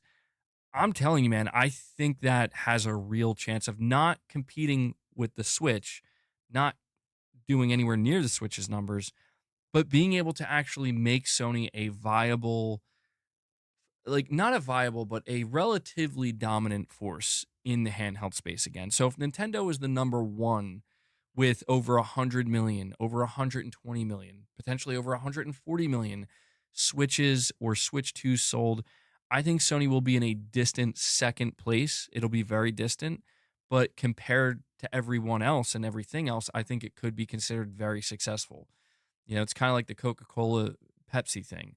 In this case, if Switch is in the handheld space, if Switch is considered the Coca-Cola, of gaming, I think Sony would be perfectly fine in that space being the Pepsi of gaming. Um, that's my thought process anyway. I don't think Sony would anticipate selling 20 million units. I think Sony is trying to be reasonable. That's my assumption. They would be reasonable with their handheld and probably accept that, we have a portable device that's sold 2.3 million. The Steam Deck, for as popular as it was, went on to sell 5 million. Hey, if we can get 8 to 10 million, we're golden. I think that's Sony's mentality towards their upcoming dedicated handheld. But I could be wrong. Maybe they have a completely unrealistic expectation. Maybe, or not unrealistic, but bullish expectation, where maybe Sony looks at this as like, we are going after Nintendo and we are going to sell 10 million units of this handheld in like, the first 4 months or something. Oh, you like that, Michael? It changes colors, by the way. Earlier, I had it set to orange earlier. Let me see if I could, it's like that. Kind of go for like the warm lighting. Although, see how the camera readjusts though? That's so weird. The camera adjusts to the lighting. This camera uses AI, by the way. I got AI everything, apparently now. Got AI light bulbs, got an AI camera. I don't know what's going on. And Raven X Zero coming in, dropping another 5 membership gifts for you guys. We are not done. The member train rolls along. All we need next is an AI toilet. Yeah, that's just what we need. Raven, thank you so much for that. Thank you. Appreciate it. This is an incredibly exciting time for PlayStation. Thank you, Herman. You're absolutely right. Herman's right. But Raven brings us up to 106 members on the day. That is I got to say I'm quite shocked. I really am. I did not anticipate that we were going to hit another 100 members today. So you guys are awesome for that. Thank you so much. The Golden Sun. Raven says, hello, peeps. Call sign Raven. I think Sony has a good chance with this handheld. I think they have a good chance. I think that the chance of this handheld establishing some kind of foothold where Sony can celebrate it and feel good about it and feel like it was a worthwhile product, I think that's there. I think that there is absolutely at least millions of players, PlayStation players. There are millions of PlayStation players who I think are craving, and that's a weird term to use, but frankly, with the way I see some PlayStation players act about the Vita, like craving a proper PlayStation handheld again. And I feel like for a lot of those players, the PlayStation Portal was just a tease, and the real thing's coming. I mean, look, I'll be honest.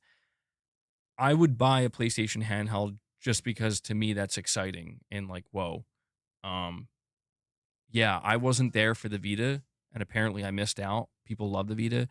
It'll be cool to be here for this. I was there for the PlayStation Portable, so I do have that nostalgia.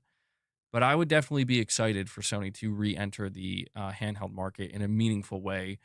And I think the only thing that would depress me about it,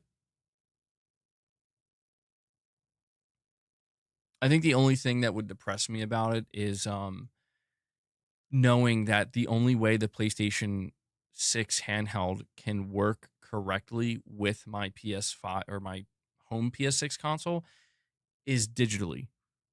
You know what I mean? There's a digital footprint there where it's like, that's a whole nother question. I mean, I've talked to you guys about whether it's going to be physical games or not for the PS6. And we have Josh Z with a $10 chat. Thank you, Josh.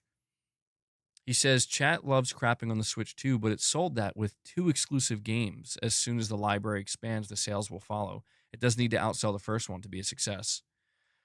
Yeah, I mean, I do see people, I wouldn't even say it's just people in my chat. I've seen people just generally speaking being just, I mean, frankly, I've seen a lot of hate thrown towards the Switch 2. And I guess I understand some of it.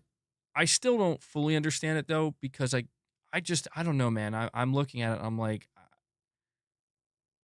I guess it's just my lack of feeling at all. Where it's like I don't really like. I don't even know that I care why people are so upset because it's like I just don't follow Nintendo.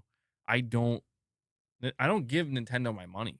It's like I'm not really worried about what their practices are. I guess, but I also am saying that not fully aware that at some point I'm probably going to get a Switch too. But what you said, Josh, I think is completely true. You're saying that the Switch 2 doesn't have to sell as well as the Switch 1 to be considered a success. You're very right about that. I think the truth is that the Switch 2 can get to 100 million. I think Nintendo would consider that a massive success because keep in mind, Nintendo has always struggled to have a good follow up, seemingly. You know, they always have some their pattern has been huge success followed by huge struggle. And I don't see that for the Switch 2. I know some people feel like the Switch 2 is too conservative and not innovative enough, and maybe it's just not doing enough in general. But I feel like that was intentional. I feel like that's kind of yeah, they're playing it safe intentionally because we have to keep in mind that the last time Nintendo did a follow up to a successful console was the Wii U. The Wii U was the follow up to the massively successful Wii, and then that put them on the ropes. And then they had to innovate. They came out with the Switch. The Switch was even more successful than the Wii. And so, yeah, I think that the natural progression is what we're seeing right now with the Switch 2. Um, I don't have a problem with it. I mean, look, man, the Switch 2 is not exciting to me personally in any way, shape, or form. It's just not. I mean, maybe at some point the games will be enticing enough. Like there will be, I know there's going to be stuff that Mrs. MBG wants to play, and maybe eventually down the line there will be something that I want to check out as well. I mean, something like the Duskbloods is kind of catching my attention, but I, I do, I believe Shuhei Yoshida when he said in an interview he did not that long ago that Sony, when they're doing their internal meetings, they don't talk about Nintendo like their competitor. Like they come up occasionally, but they're not. In other words, like Sony's not worried about Nintendo. They like Nintendo doesn't seem to be a threat to Sony, and I don't think that's a way of downplaying them. I think if anything, it's just an acknowledgement that like we're after different markets, and that's why I feel like this handheld that Sony's going to be putting out maybe changes that slightly. Where I think if Sony does come out with a $400 handheld, or they try to like not go above 500, if they let's just say it's $500, I think that's definitely intentional to be like we don't want to, you know, we, we we want to have some level of competitiveness where when people see games like I caught a small portion of that Nintendo Direct yesterday and I saw like they announced Madden. And it's like, dude, to me, this is the most uninteresting thing ever. I don't care about the Nintendo Switch 2. I don't care about Madden, but I knew when I saw it, like, that's huge. That's huge. Like, that's a big, it's a huge game for the Nintendo Switch 2 to just casual. Okay, now it's there. Now it's available. And I could kind of see how that it puts a little bit more pressure on Sony. Not like, uh-oh, Sony, panic. They just, they're going to have the sports games now. But I think it puts enough pressure on Sony where like, you know what? And it was yeah, Michael, it was cool seeing the Kelly Green Eagles jersey. It was weird. It was like a weird moment where I'm like, I'm seeing, you know, the Eagles Kelly Green jersey at a Nintendo event. What is going on? Like it just felt like a fever dream. But I think Sony sees that and they're like, okay, we should probably have something. You know what I mean? Like we should probably have some kind of option where like if you want to play Madden 26 on the go with PlayStation, there's an option. You have the ability to do that. But I don't know that it's I don't think that it's Sony trying to win people over. But it's like if people are weighing their options. Am I a football fan? To be honest, in the last like 5 to 6 years, I've completely fallen off of following the NFL. But I grew up following the NFL. I grew up with football. My father was a huge Eagles fan. He's a diehard Eagles fan. Literally, like he was crazy about the Eagles. And so I grew up watching football constantly with my dad, and I was into football. As I got older, though, to be honest, after the Eagles won the 2017 Super Bowl, that was like the greatest game I ever saw. After that, I was like, I'm good. Like it will never get better than this. Like this is the peak. We beat the Patriots after losing to them back in 2005 in the Super Bowl. Nick Foles, his trajectory, it was crazy. It was like the craziest game I ever saw, and I knew like this is it. Like this is the perfect moment, and that was an awesome experience too, because like I had all my family over, my cousin, my friends. It was awesome. That was an awesome time. And since then, I basically fell off. I used to play Madden like way back. I mean, I think the last Madden I played was like Madden 2012 or 2013. But I slowly over time just started to get out of football and get out of the NFL and just get out of sports in general. Maybe one day I'll get back into it deeply. Not necessarily, Prince. Not necessarily. I mean, I am on the Northeast, yeah.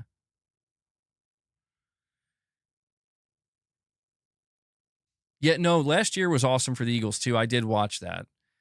And it was so funny because I was so happy, but at the same time I was like, man, it's just not the same. Like it's incredible to see the Eagles win another Super Bowl. Like that's amazing. But I just can't get. I knew after that 2017 Super Bowl, I'm like, dude, this is like a dream. Like I can't believe that's real. I still can't believe that actually happened. And so yeah, man, that's. I do have that. I do have that Kelly Green, Michael Vick Eagles jersey. I think I broke that out. I took that out and wore it when the Eagles were going back to the Super Bowl last year.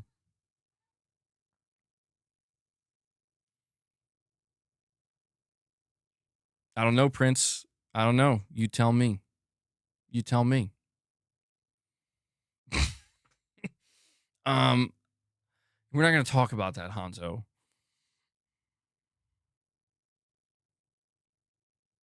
Yeah, MVP Moss. I'm assuming that's for your Randy Moss fan.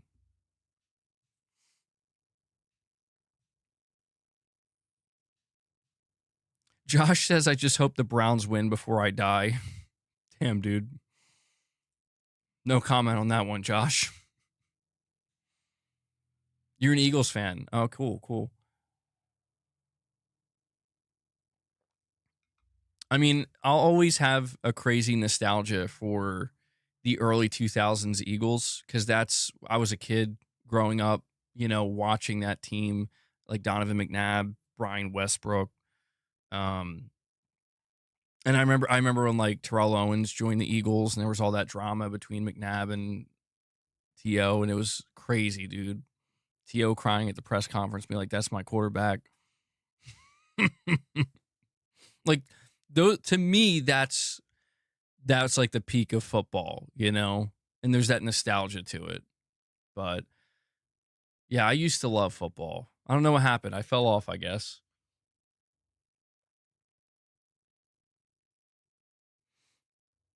That's my QB. Fridge life. Good stuff, man.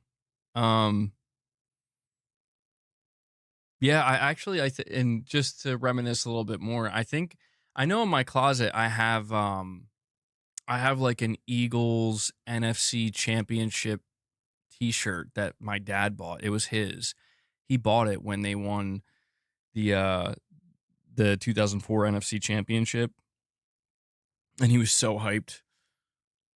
And I also have a This is in my basement though. Oh, and just to be clear, for how big my dad was such a big Eagles fan, by the way, that his urn that his ashes are in, rest in peace, is an Eagles urn. Like I thought maybe one day in like a members lounge or something, like I'll show you guys his urn because it's really sick.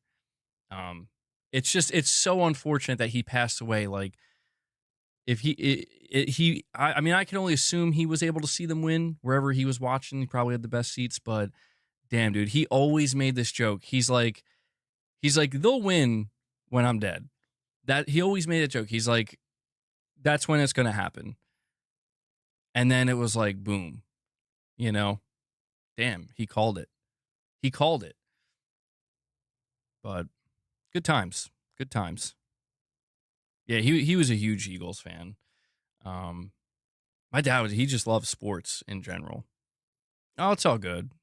I appreciate that. Peptoire, I appreciate that. Nah, but yeah, good memories, man. Good memories. Yeah, Prince knows. Prince knows. Your first ever PlayStation game was NFL Game Day 99. Dad was stunned by the 3D graphics. That's awesome. Yeah, I remember I would show my dad Madden as well, and he was always a little bit surprised. He's like, "Oh, that looks pretty convincing." And this is back, I mean, during like the PS2 360 era. I'd be like, "Damn, Dad, if you could see what it looked like now, you know?"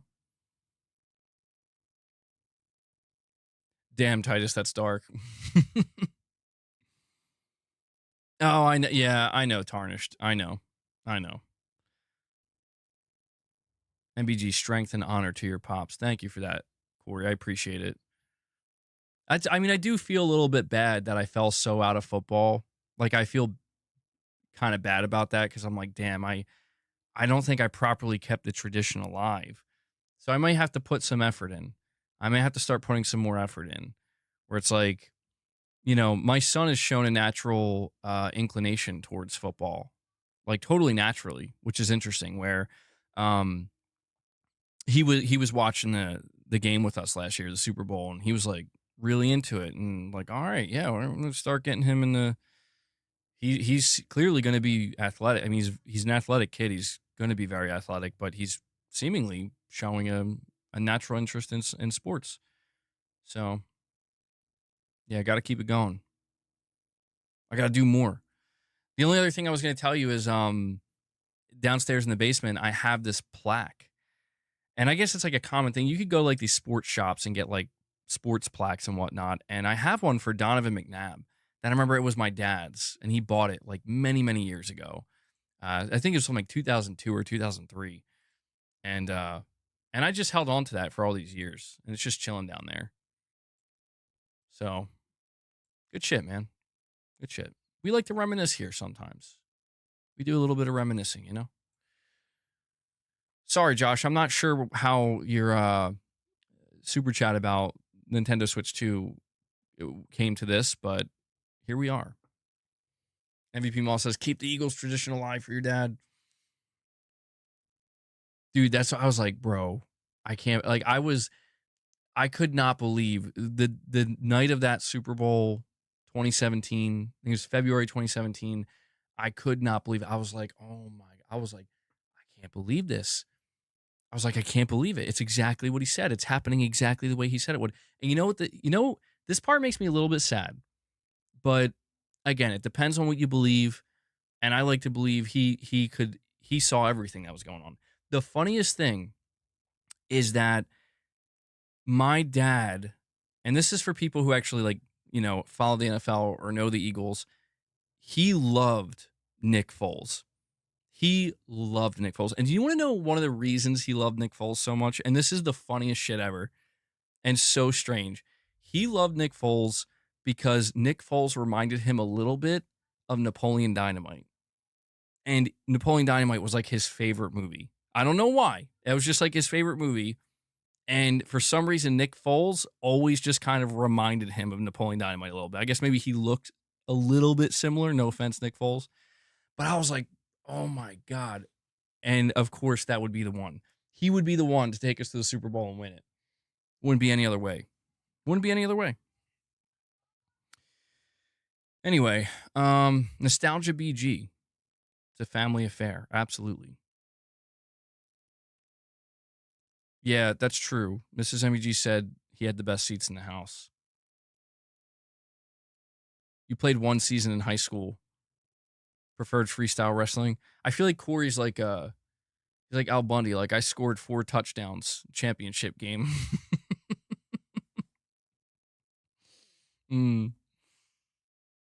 God, I should get an Al Bundy soundbite.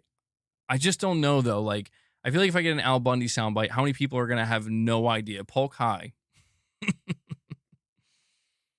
Well, see, you guys know. We got people here who know. No, ma'am. Dude. Oh, I need to rewatch Married with Children. Such a great show. Yeah, you got it. You got it. It's Married with Children. Smarried. Anyway, what were we supposed to, what I feel like, dude, I keep getting so sidetracked. I apologize. Oh, yeah, dude, MVP Moss. That's a great idea. Why didn't I think of that? You're right. I should totally have a Napoleon Dynamite soundbite. I totally should. That one could be in honor of my dad, because he just loved that movie for some reason. I always liked Napoleon Dynamite, but he just was obsessed with that movie. He thought it was the funniest thing ever made. It was a really good movie. It was very successful. Yeah, I got to remember to do that. The question is, what soundbite? What soundbite? I mean, Napoleon Dynamite, there's a lot of good quotes from that movie. The gosh, yeah.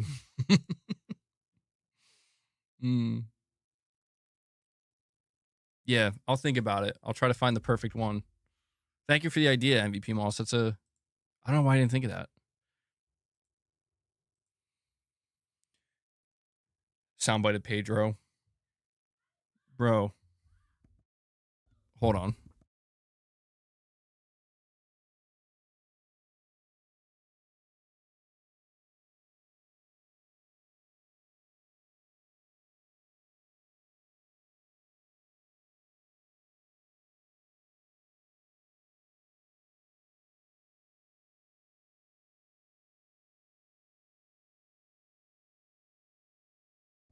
Sorry about that. Your dad's favorite movie is Spaceballs. That's a classic. Aren't they making a sequel to that? Didn't they just announce that?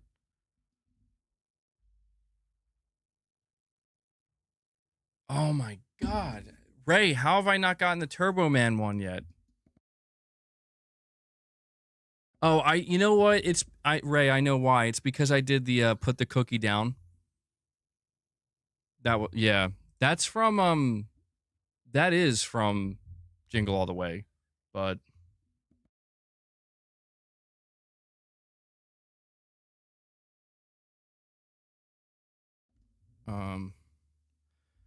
sorry if the audio levels are a little weird. I don't know. My audio software just glitched out. Hopefully the audio is fine. Hopefully there are no issues there. Still need to stick around. I mean, honestly, man, I've run out of space on the keyboard. You know? I'm gonna need a whole dedicated soundboard, like an actual soundboard, bro. Because there's just too many. There's too many. All right, so I don't know how much else is left to say about this leak, honestly. We've talked over and over and over again about Sony's next gen plans. We've talked about what they could do, what they should do, what they probably won't do.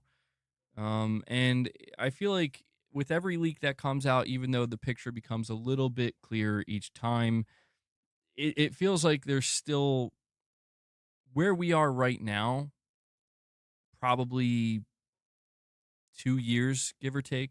No, yeah, 2.5 years. We're probably about 2.5 years away from the launch of the PlayStation 6, it still feels like there's many factors that have yet to fully come into focus.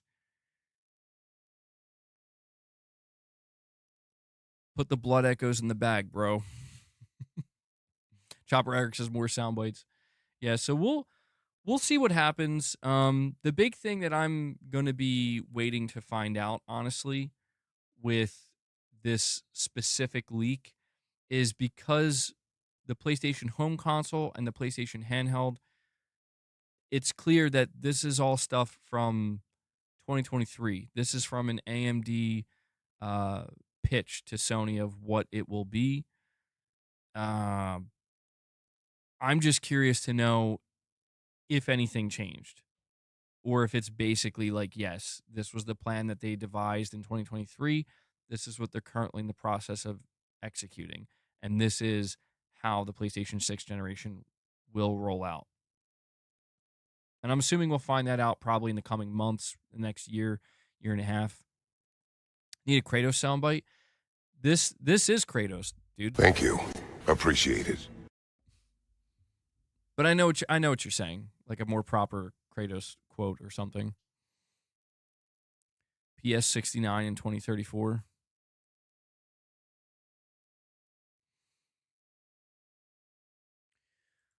Well, let's go check something here.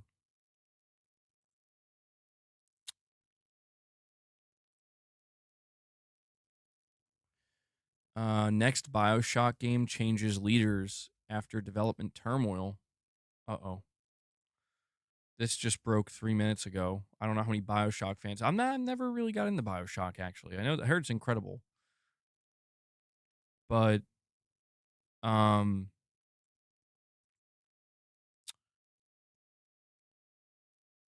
uh, what the fuck? We've updated our terms by accepting you agree to our updated terms of service, including the arbitration provision and class action waiver. Okay. Yeah.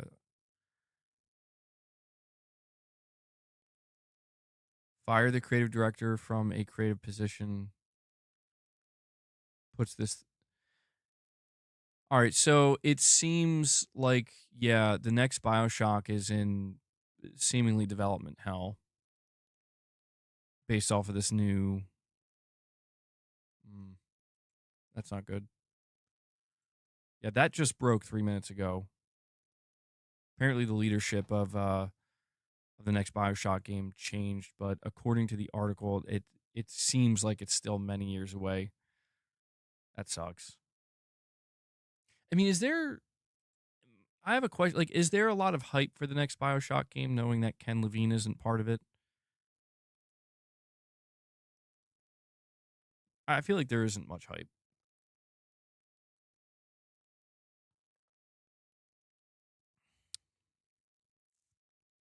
Your late husband played the one.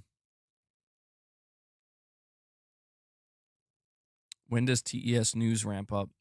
Is that a PS6 game for sure? Yes. Yeah. That could even be a PS7 game, dude. Elder Scrolls. I mean, that could even, yeah. If that is a PlayStation 6 generation game, I think that's like a late PlayStation 6 generation game. As crazy as that sounds. But we're waiting for Judas. Yeah, that's what's interesting. It seems like all the BioShock fans are really anticipating Judas because that's Ken Levine. That's going to be, the mastermind. His next game. I wouldn't be surprised if this BioShock game just ends up getting canceled, honestly. It sounds like it's really going through some struggle. Anything about Starfield? Yeah, we did. There was a rumor. Really quick, Mortal Kombat Legacy Collection launches September 30th. That's my birthday. Physical editions for most consoles and PC coming, and limited run games. So, following a leak from the Xbox app last week, Digital Eclipse, Atari, and Warner Bros. Games have announced at EVO that Mortal Kombat Legacy Collection will officially launch on September 30th, 2025 for PS4, PS5, Nintendo Switch, Switch 2, Xbox One, Xbox Series, and PC. The release date was revealed through a new trailer that also confirmed the inclusion of Mortal Kombat Trilogy in the game lineup. This was the final update to MK3. All right, I'm trying to get to the other important. So it says here, officially confirmed following last night's listing is a physical release of the Legacy Collection will be distributed by Atari and limited run games for PlayStation 5, Nintendo Switch, Switch 2, Xbox Series, and even PC. Moreover, the Nintendo Switch 2 will ship completely on the game card. In addition to a standalone physical copy, which will be $50 on other platforms, but $60 on the Switch 2, there will be a day one edition with an exclusive slipcover for all pre-ordered copies. There's a deluxe edition for PS5, Switch, and Switch 2, $70, $80 for the Switch 2. We'll bundle the physical copy with a steelbook case, a magnet, collectible poster, arcade flyers, arcade cabinet, cards. They even have a $150 collector's edition. It comes with a giant Goro statue and doubles as a controller holder. We got pictures of this? Why isn't there's no pictures anywhere? Here we go. I'll see if I can bring this up for you guys. I mean, I'm a Mortal Kombat fan, but I don't know that something like this is something I'm going to go for. It's cool that they're doing physical versions, though. I really do like that. Let's see. Here we go. I'll just cover the screen with it. That Goro statue is pretty sick, though. So this is like $150 to hold your controller. Mortal Kombat Legacy Collection. I feel like it would be cool to have this physically. I'm not going to lie. See, the fact that we're still getting physical versions of games like this, these collections, like this is what gives me hope that surely the PS6 will still support physical games.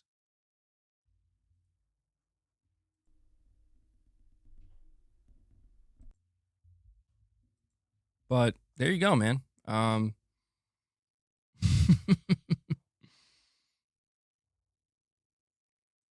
I just randomly came across that, though, and figured I'd share it with you guys. Still up for pre-order. Oh, wait. It just went up for pre-order today, actually.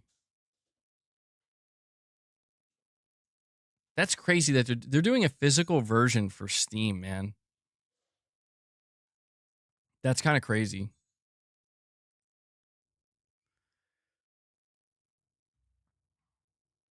You know what? Let me go check. I don't know, man. I might buy a physical copy of the of this collection for PS5. I'm looking at it right now. Oh shit. Yo, you can get different colors. Yo, that's actually really cool. I might have to buy this.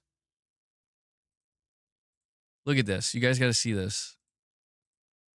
You could do Scorpion Gold if you want for the box. You do Scorpion Gold and you can do like Sub-Zero Blue. Like that's so sick. I actually really like that. Yeah, I might have to buy this. Do you think how limited do you think this is going to be? This is being sold on Atari's website. Test your might with the physical edition of Mortal Kombat Legacy Collection. Combines multiple classic versions of the series with a documentary. Oh, that's cool. As a special bonus, the package will include an exclusive slipcover available only to fans who pre-order. When does this even release? I said September 30th, so shit. Yeah, I might have to pull a trigger on this, man. That's so cool. I just like seeing stuff like that done. It really does give me hope. They have one for Noob.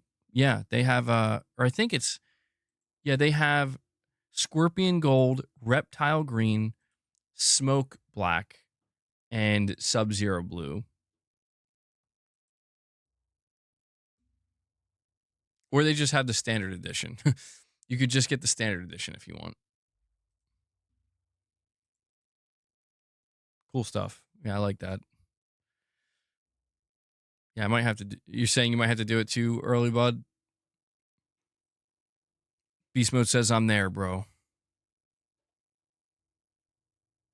Atari are killing it at the moment, I think, with their retro stuff.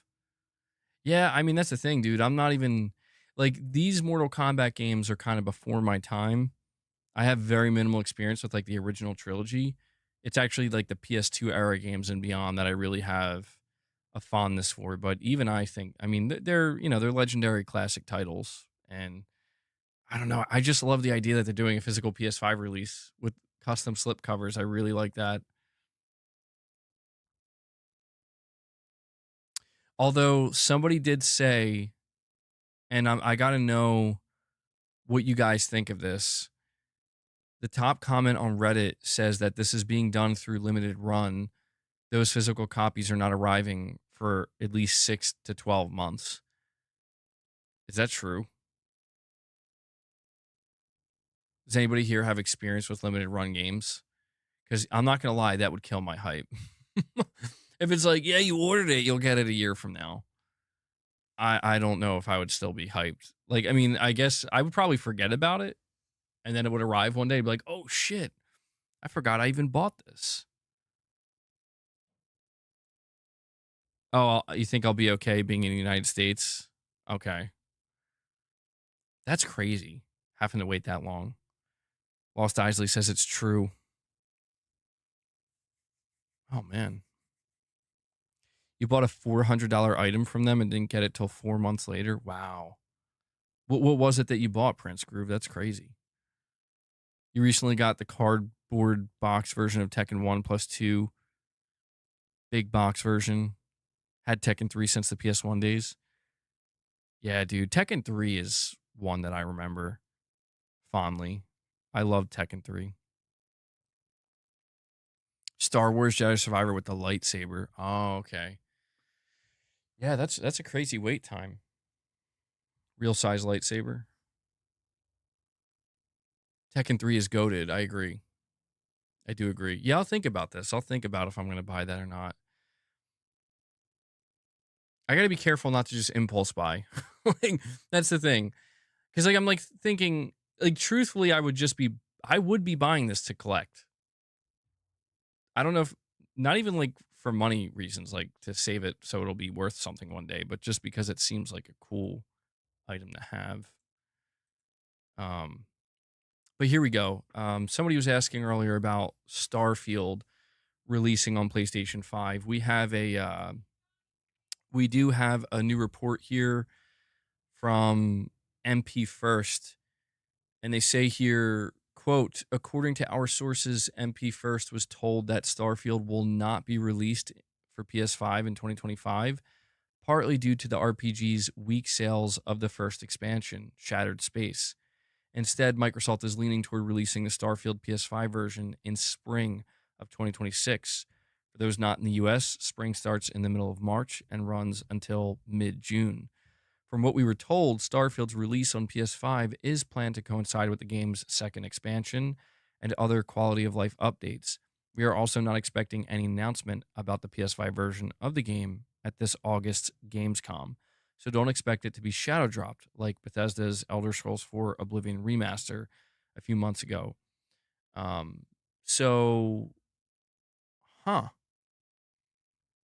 mean, I guess that's not surprising, really. I mean, it actually makes a lot of sense. I'm sure Microsoft is looking at the sales data of some of the games that they ported to PlayStation, and they're like, we should really go all out for Starfield. And I think they should. I personally have no interest whatsoever in Starfield. I mean, like I don't know, if Microsoft gave me like a review code for the PS5 version of Starfield, maybe I would dabble in it. I even then, I don't know that I would. I'm not sure. I'd have to really think about that. I can't deny that I am not interested in Bethesda's RPGs whatsoever. But I do think Starfield is one of those games that Microsoft has that has a really strong chance of doing very well on the PlayStation 5. I think that they could potentially get a couple million sales if they play their cards right. Because keep in mind, this game has not been available on the PS5 at all in any capacity. Um, and if they're gonna like market it like you're basically getting the best version, PS5 Pro enhanced, after all the quality of life updates, another big update, and a new expansion, yeah, man, I could see them doing some decent numbers. I think that would be a smart way to approach it. If you're Microsoft, you want to give this thing the best possible chance. I think Microsoft views the PlayStation 5 and the PlayStation player base as like a cash cow now, dude. Ever since they saw those Forza sales, they're like cha-ching. And you know they'll do a physical version too. I feel like for something like Starfield, they would have to do a physical version. But there you go. Apparently, it's going to be spring of next year. Let's see what else is there.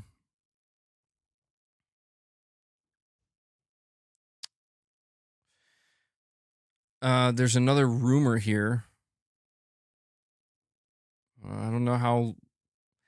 Apparently, Half-Life 3 is in the final phase of development.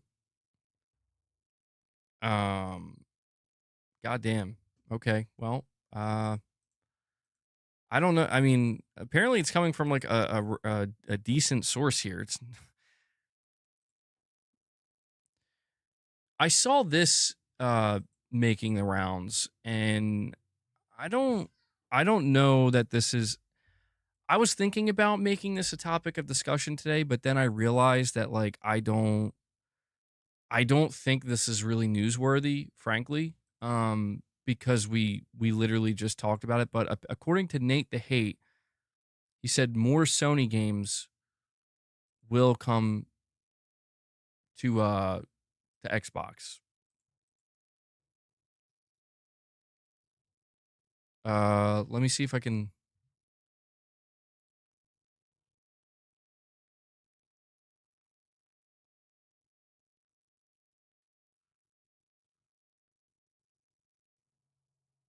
So somebody said, hold on, I'm trying to follow the thread here. He said this in a thread. Any more Sony games coming to Xbox 2? Is the Lego Horizon Xbox rumor fake? Nate the Hate says more Sony games will come to Xbox. Yes. I don't know anything about Lego Horizon going to Xbox, but even if I did, would anyone care? No. No. Dude, like you want to talk about a game that would be completely why would that even be a rumor? No one would care about that. But I don't know, man. I feel like I understand, it's Nate the Hate, but like I mean, we just got a job listing of Sony saying themselves that yeah, they're going to be putting more out there. So I don't know that I could justify it as a full-blown topic just because if the Sony job listing wasn't discovered, maybe this would be more of a story, but I don't think so. By the way, Kojima did recently reveal that OD is still in development. That's another piece of news.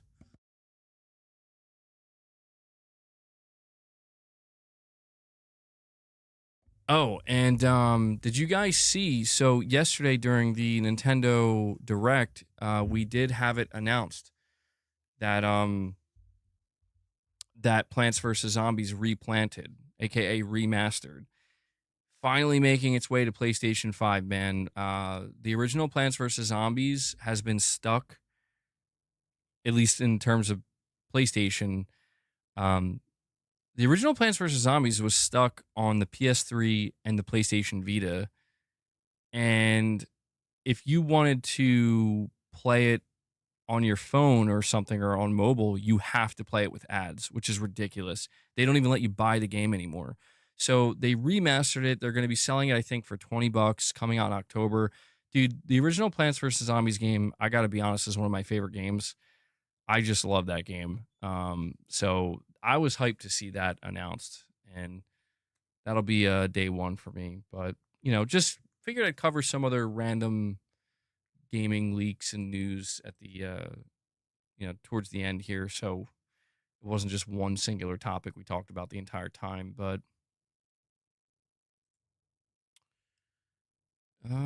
check one more thing.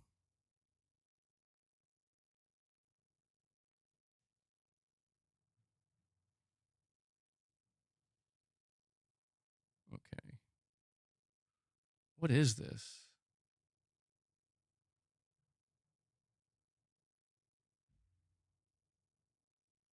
Okay. All right. Let me head back over to the chat. Guys, by the way, if you haven't already, please hit that like button. I don't know how much longer we'll go. I did start to stream a little bit later, and I don't want to just stretch it out for the sake of it, but I do owe you guys reps though. So at the very least, before we wrap it up today, whether we go for another 5 minutes or another, whoa, Wes, whether we go for another 5 or 20 minutes, I'll make sure to do reps at the end. Do you think the PlayStation 6 controller will retain haptic feedback? That alone made my Series X a media only box. Yeah. Yeah. I mean, there have been multiple Sony patents that indicate they've been exploring different ways to try to innovate for what will, I guess, be the DualSense 2, which is another factor of the PlayStation 6 that I haven't really talked about much. But yeah, haptic feedback and the resistance triggers, I think, will absolutely stay there with the DualSense 2. But apparently, Sony's going to be trying to find other ways to engage your senses. I don't know that I want to know what that's going to look like or what that's going to feel like, but yeah, I think that'll absolutely stay there. I have a couple of other questions about the PS6 actually. Number one, what's it going to look like? Do we believe the PlayStation 6 design philosophy is going to follow the PS5's? What is the color tone going to be? Is it going to be a black console like almost all the other PlayStations? Will it be a two-tone console? Will it still be white and black? Is Sony going to try to make it very, very, very different from the PS6 or the PS5? I mean, these are like the less important questions, but still really interesting questions, questions that I think some people are curious about getting the answers to. And I also wonder about, again, the disk drive. I really want to know what Sony's going to do with that situation. You hope they make a blue and black console. I don't think they would do that. Man. I think they want to stick with neutral colors. I think we could expect the PlayStation 6 to still have that blue LED, though, which would be cool. I think Sony is going to stick with neutral colors like white, black, gray. I don't really see them deviating much from that. It'd be interesting if they did, though. It'd be really interesting if they did, but I don't think they will. Lady Gamer, you're heading out? All right, yeah, we will be back here Sunday with another stream. Tomorrow's going to be my off day. I did take off yesterday, but that's because for some reason, I had a bad migraine. I don't know what triggered that. But yeah, tomorrow will be my off day. Going to try to get some gaming in, and we'll be back Sunday, certainly. What is going on?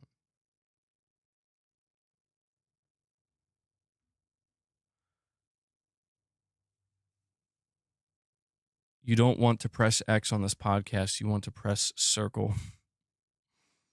I mean, it could be press circle podcast if you want. Bro, snorting mold. No. Dude, I don't know. Yes, every now and again I get, I don't know, just these migraines. They get triggered or whatever. It's not that often, but that one was bad. I don't know what the hell that one was. Actually, Gaming Survivor.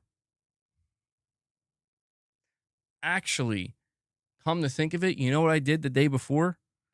I swept my basement. I was sweeping my basement. Oh, shit. Uh-oh.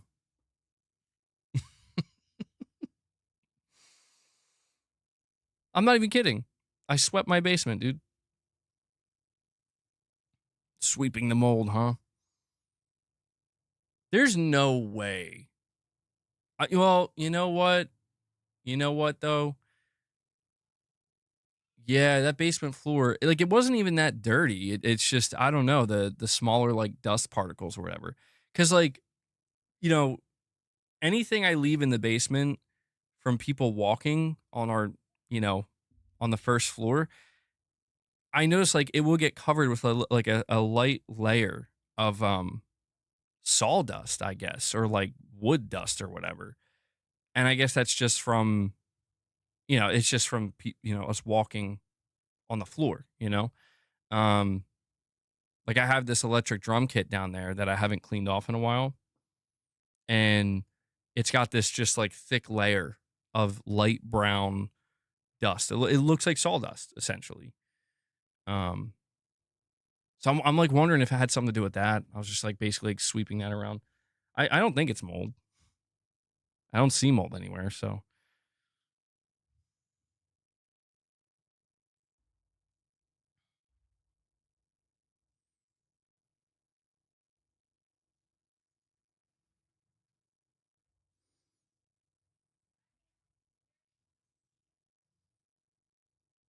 hold on, guys.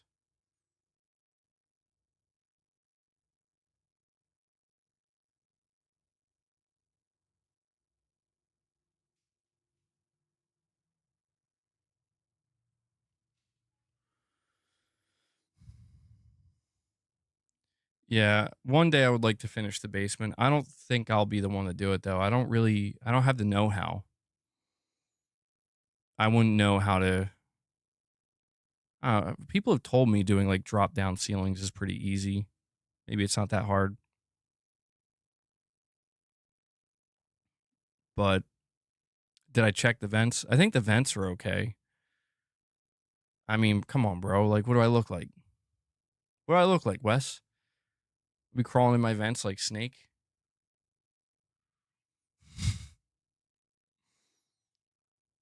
This is MVG's gonna suplex Gaming Survivor. Now, Vincer, we're gonna be talking more extensively about Battlefield 6 on Sunday. On Sunday, we're gonna be talking about a couple of games. I basically wanted to dedicate this stream to talking about this PlayStation 6 leak.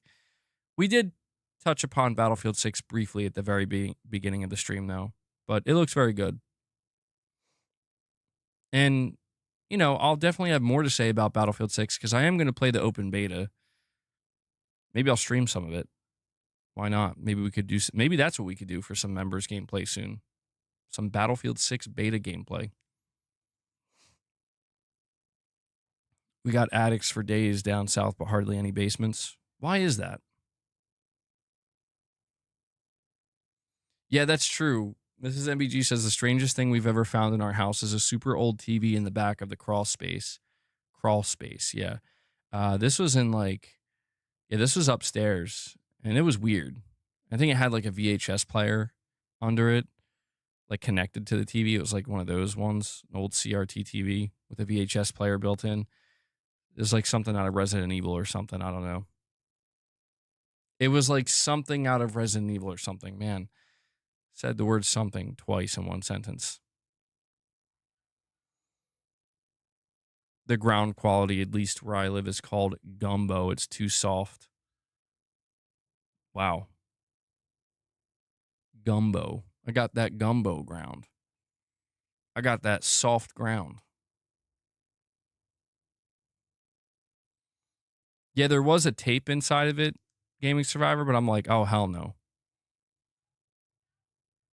Oh, hell no. This is the beginning of a horror movie, and I'm going to end it real quick by just pretending I didn't see nothing.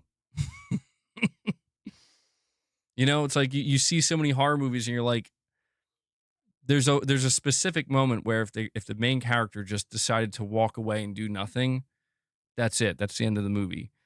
That was me in that moment. I'm like, I prepared for this.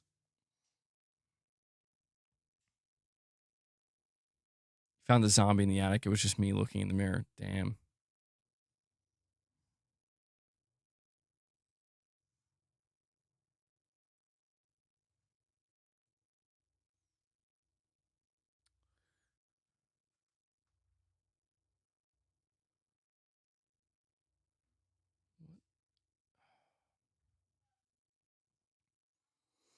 Yeah, I'll be live for just a little bit longer here, Chris. We're probably going to do reps in a couple minutes. Darksiders 4 confirmed. Did they just confirm it? Is there some kind of event going on?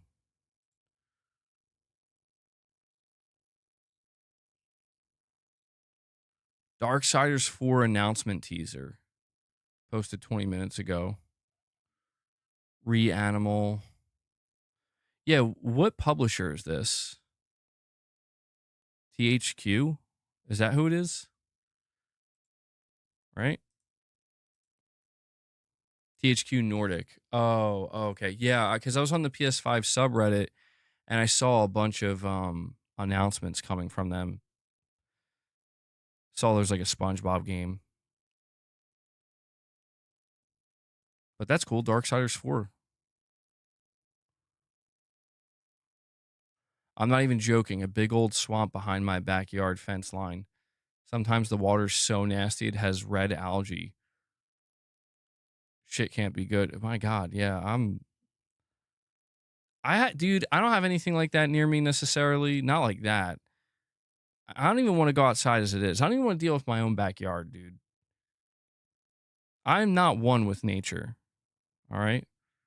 So, I see some shit like that. I'm just like, what am I even looking at? Mm-mm. I'm not an outdoors person. I'm not even a little bit. Like when people are like, I want to go camping, I look at them like, what? Like what? Why? Why? Like maybe it's just some kind of like instinctive urge that has to be fulfilled or something for some people. But I just view it as like, isn't where we are now. I don't even think it's I am an introvert, but it's like, weren't we trying to get away from that? Isn't that what we were trying to work our way out of? Like we've had to endure the elements, and survive in nature, sleeping on the ground, sleeping in caves.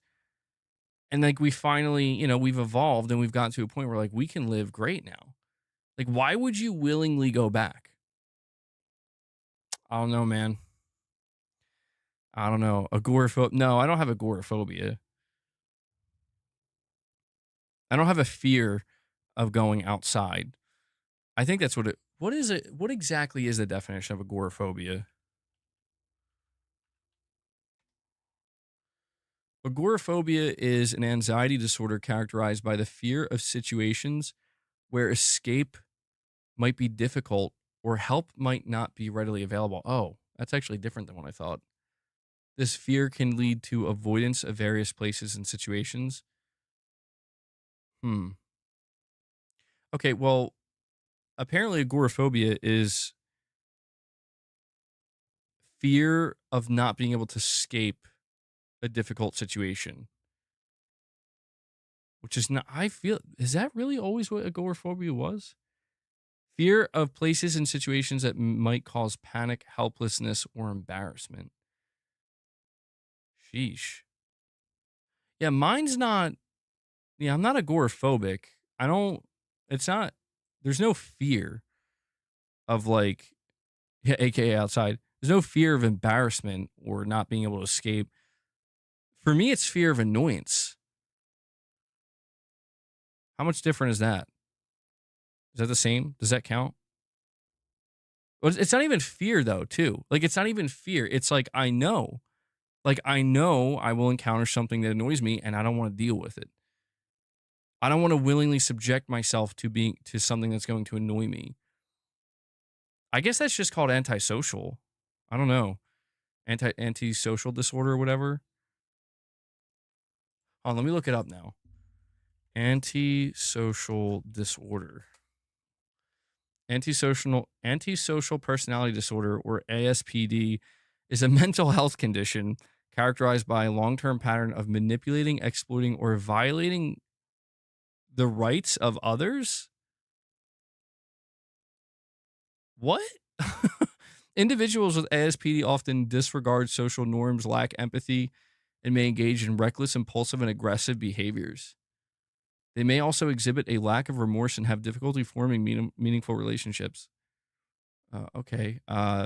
Characteristics: disregard for social norms and laws, impulsivity and aggression, deceitfulness and manipulation, irresponsibility, lack of remorse.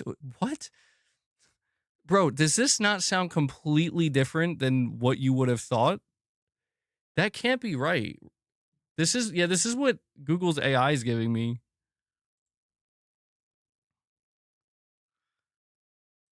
Let me check Mayo Clinic.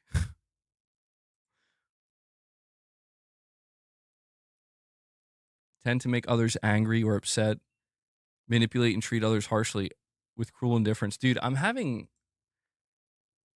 Okay, guys, like, did anybody know that this is actually what antisocial disorder was? Because I did not I thought antisocial disorder just meant you just didn't want to socialize. That sounds like something completely different. I just accuse other people of it. All right, let me see. What does it mean? Hold on, let me see. Why don't I like going out? Oh, AI won't give me an answer for that. Oh, here we go. There isn't a single reason why someone might dislike going out, but it often boils down to personality, social preferences, or specific experiences. Some common reasons include introversion, social anxiety, a preference for solitary activities, or feeling overwhelmed by social situations. That last one those last two, solitary activities, feeling overwhelmed by social situations.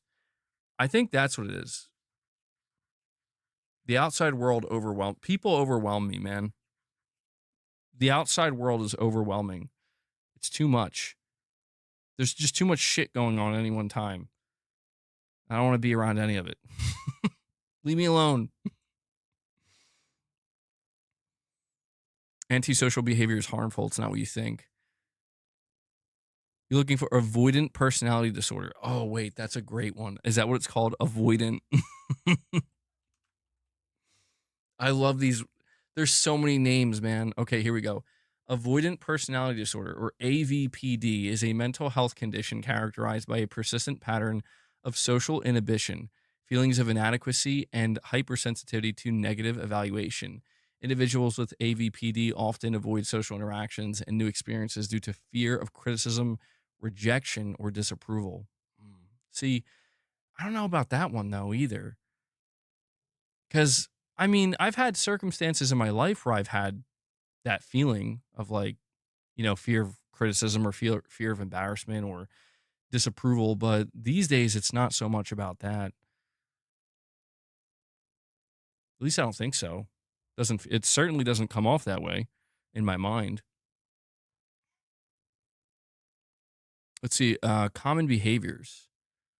Or no, common features: social inhibition, hypersensitivity to negative evaluation, an extreme sensitivity to criticism, disapproval, or rejection that can trigger emotional distress. Well, dude, that can't be true because I get that on the internet.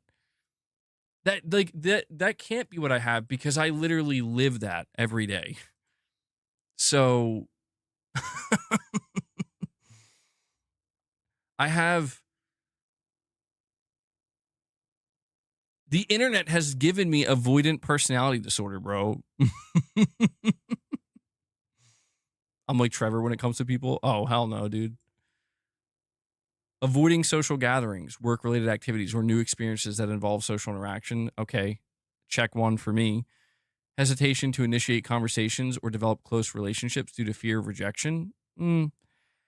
Initiate conversations, maybe. Close relationships, fear of rejection, no. Believing they are socially inept or unappealing to others. I never really felt that way, no. Being overly cautious and reserved, even in intimate relationships, to avoid potential humiliation or ridicule. No, definitely not. Mrs. MBG will tell you that. Experiencing anxiety and discomfort in social situations. Yeah, to a degree. I guess it depends on what you consider. Like does annoyance count as anxiety? Like, I guess discomfort, it would be categorized under that.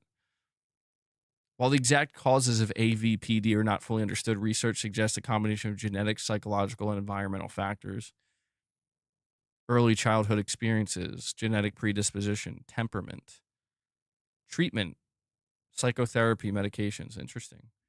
Yeah, I don't know. It's hard to say. I feel like it could be that. It could be. Fear of a universal gaming console.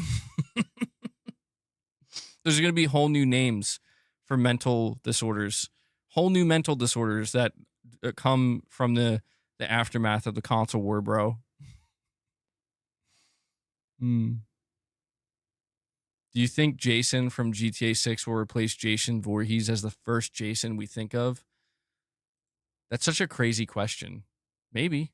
It's possible. It's possible, dude. It's a complex diagnosis, MBG. Pay me $10,000. I have a PS therapy certificate and I can help you. Oh, dude, hold on. This reminds me. There was one other topic I wanted to talk to you guys about. It's really short, but it made me laugh. Where is it? Here we go. So there's this article from PlayStation Lifestyle. PlayStation 5 fans against multi-platform games email Sony and actually get a response. A recent PlayStation job ad ended up ruffling feathers as it suggested that PS5 first-party games were destined for Xbox, or at least that's how a large portion of the gaming community took it. What followed was somewhat of a firestorm, and now some concerned fans are emailing Sony to inquire about its multi-platform plans. Dude, I'm sorry, that's so funny. Like, just right off the bat, the idea that it's like, I need to contact Sony. Sony, what's going on? Bro, they're straight up trying to email Hiroki Totoki, man. It says here, insiders have cautioned players against taking the job ad in question out of context. Sony has already said that its first-party single-player games will largely remain exclusive to one console, blah, blah, blah. Nevertheless, players want clarification, and at least one fan has received a response from Sony. Although it's the most boilerplate text we've ever seen, I'm frankly surprised that Sony even bothered to entertain the email. Quote, while we continue to explore new ways to grow and evolve the gaming ecosystem, we are committed to preserving the unique identity that PlayStation represents, Sony wrote. As we have in the past, we will always listen to feedback from our community, including valued players like you, and ensure that our decisions are aligned with the experiences you expect from PlayStation. I just thought that shit was so funny that, like, imagine emailing Sony asking them about their multi-platform, like, strategy or plans, or, like, coming off annoyed and they actually email you back. Like, did Hiroki Totoki send that email? I feel like that's a Herman Hulst email right there, bro. But, yeah, that's what they said. Sony actually responded. Guys, it was me. I was the one who emailed Sony. Shocker, I know. All right, so we're approaching the 3-hour mark. Here's what we're going to do. We're going to do some reps. Okay, we hit 106 members today, which is incredible. Thank you guys so much for that support. Let's get some music.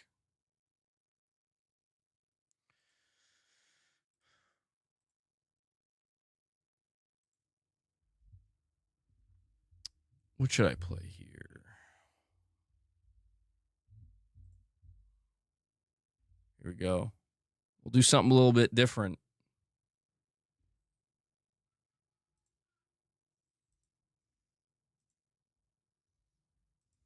Now that's a deep cut. That right there. Deep cut. Soundgarden. There we go. I tried to get closer to failure. Just a little bit closer. But there you go. Least I could do for you guys for getting us to 106 members. Gotta get those ups. Dude, at the rate we're going,